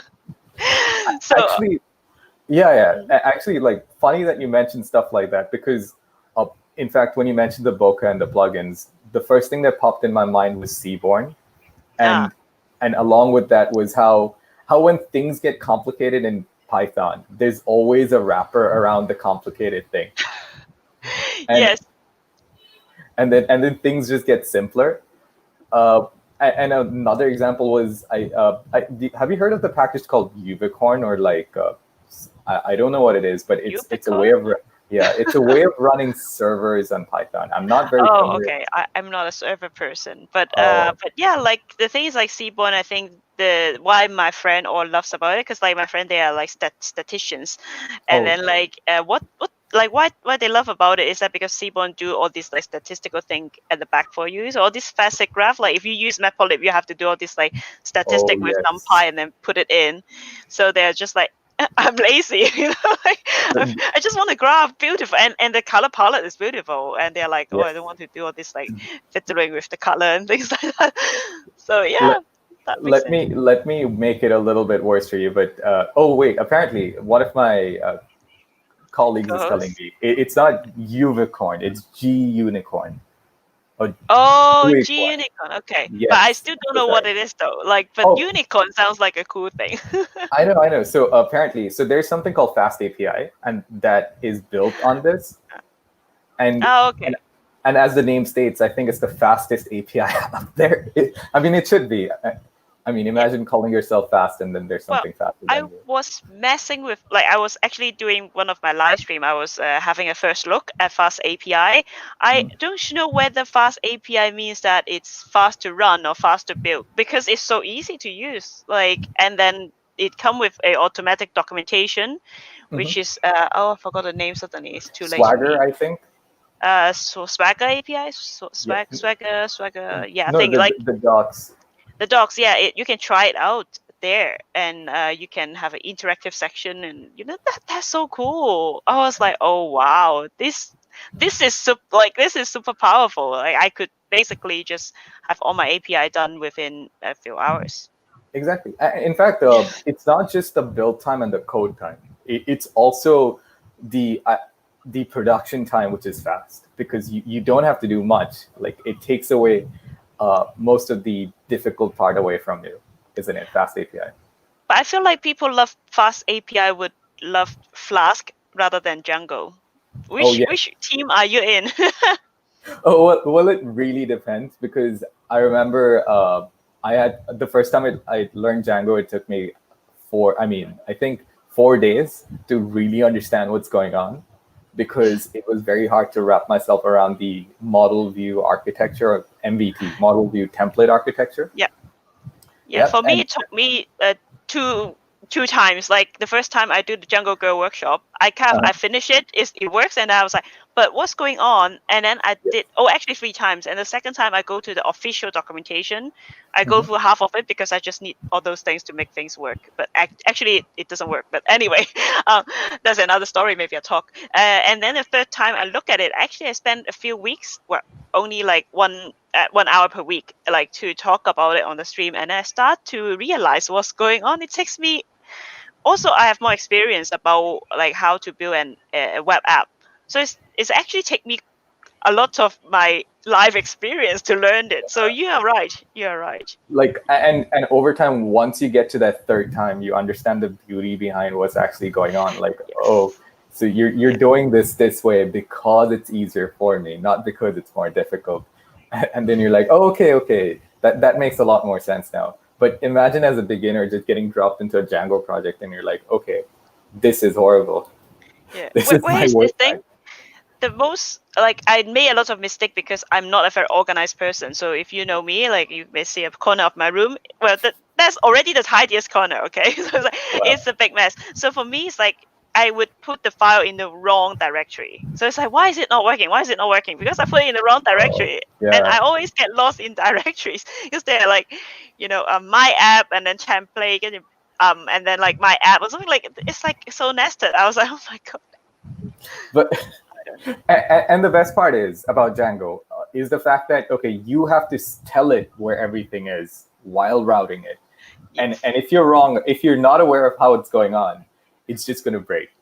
And it breaks so hard that you're like, okay, nothing's working. And they're like, and the worst part is, as a beginner, the errors come in the command line format. So it's very daunting because you're not used to it, because you're just used to seeing like 1 or 2 lines of error coming from. Where's my Python error? Like, where is it? Yeah, where is it?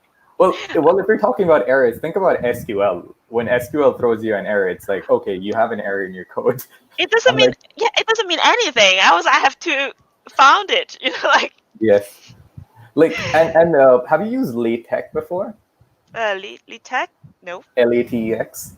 LaTeX. LaTeX, like the format. Okay, LaTeX format. So when LaTeX or LaTeX, or I'm not very sure how you pronounce it, whenever that throws an error, I'm on the same page. Don't worry. So it's far worse than anything out there, because it will show you an error like, oh, okay, overflow box or something is going on. Yeah, what does it mean? You don't speak mass language or whatever. Well, to make matters worse, when you actually go fix it, it was just like, okay, I used a / instead of a / or something like that. And like, what? That was it? Why couldn't you have just told me about it? Oh yeah, it's like, what a dumb mistake. I just have a typo and then everything breaks and it's throw me this scary error. But like, coming back to Python again, that's where things like linters really shine. Like when you're typing up your code, it gives you that red squiggly line, and when you see that red squiggly line, you're like, okay, I know what's going on. Yeah, something's wrong. Yeah. So as a beginner, I would not entirely recommend linters. And as a beginner, what I mean is like an absolute beginner to Python, because it causes this sort of dependency. In fact, when I was at college, they said, okay, you guys cannot use linters in your programming tests. And I'm like, wait, why? Why can't we use linters? They're beautiful. They're like, okay, well, if you use linters when you just start off, you're going to get so dependent on them that you'll forget basic syntax. And yeah.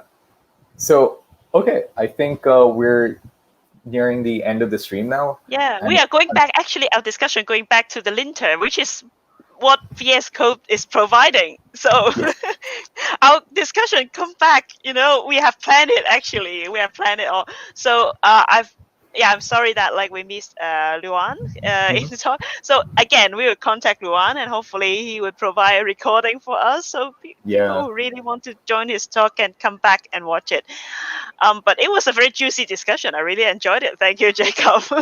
Before we end this, could you tell our viewers out there what's going to happen to some of the talks which had technical issues with? Where can you find the talks? Right. So what we'll do if the talk that maybe have sound issues, for example, or maybe, we have some issues, for example, with some live speaker that they have technical problems that they can't deliver the whole talk on stage, then we'll contact them to see if they can provide a better recording or they would record the talk. Then we would upload it on our YouTube channel. So before COVID started, all of the conference, they have a YouTube channel, and then all the talk will be a separate video, YouTube video on YouTube. Maybe they will bundle them together in a playlist. We haven't planned any of those yet. But what is planned is that all the talks will be at the end, we will edit it, right? Even for the live talk that has been delivered, we'll edit everything so that each talk will be a separate video. So it's easier for people if they look at our schedule, if they're interested in any of the talks, they can easily come back to our channel and watch it in the future.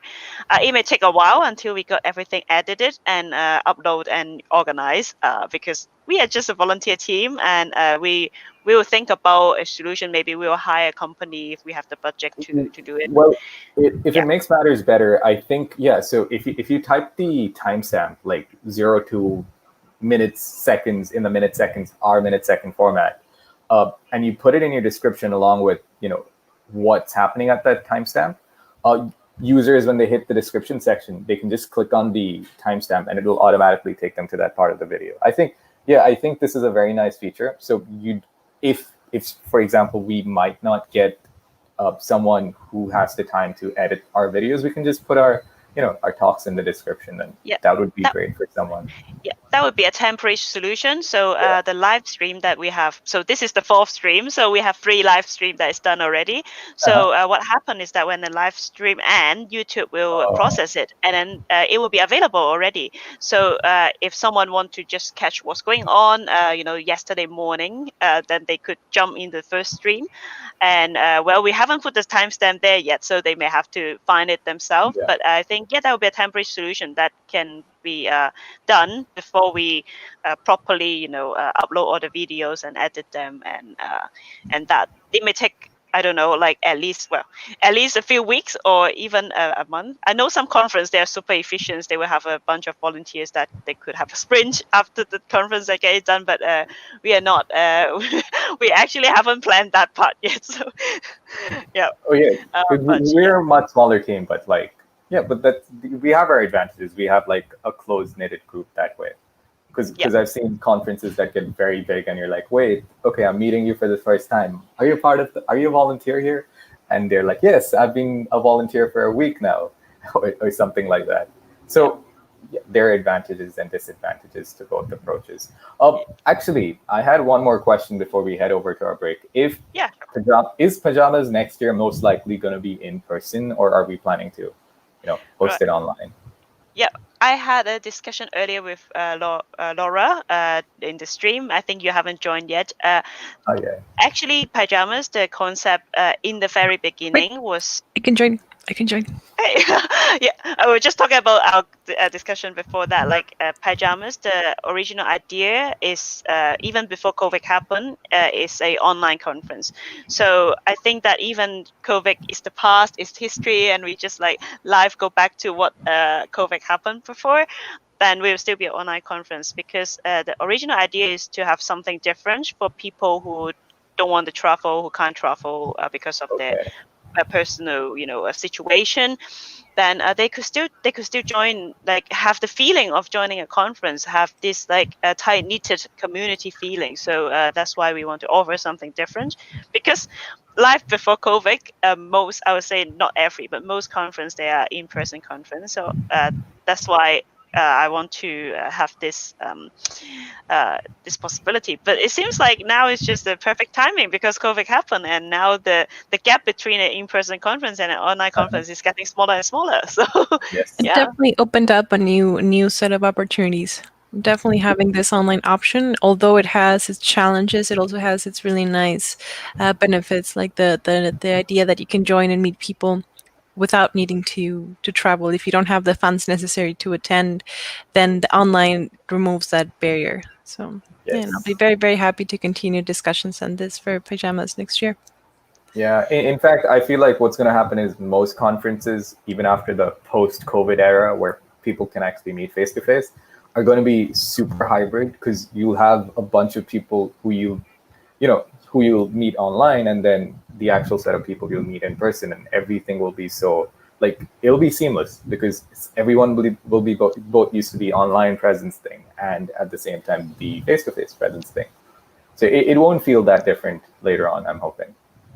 Yeah, and the tools are getting better and better. We are just like discovering new tools every day. Like, because different conference, they discover some new tool, and then it just spread like crazy. I never heard about StreamYard before COVID happened. Well, actually, I only used it once before COVID happened. I was doing a interview with someone. And then COVID happened. I was like, okay, StreamYard seems like a cool tool. And then now, almost like, because when I was having, some preparation with the speakers, a lot of the speakers, they say like they have used this StreamYard interface in in other conferences. Also, by the way, StreamYard is our backstage space that actually all our stream is actually streamed from StreamYard. So this is what we use. And this tool is like, before I never heard about it, and now it's like a lot of conference like at least in the Python communities, like we adopted to it. So yeah, there are also new conference tool coming up. You know, it's like bamboo right now. It's just like coming up, and yeah. And not to mention how easy it is to use, because I've used stuff like OBS in the past, and apparently that's the industry standard for the way you're supposed to stream things. But I'm willing to give that up if it's this simple. Well, they have their own advantage and disadvantage, but Yes. I think I won't cover it right now because it's a Python conference. But we can keep a juicy discussion to our own. Okay, so what we're gonna do now is that so Jacob, if you could play the ad from Microsoft once again, because I don't want people to miss all the swags and goodies and free courses.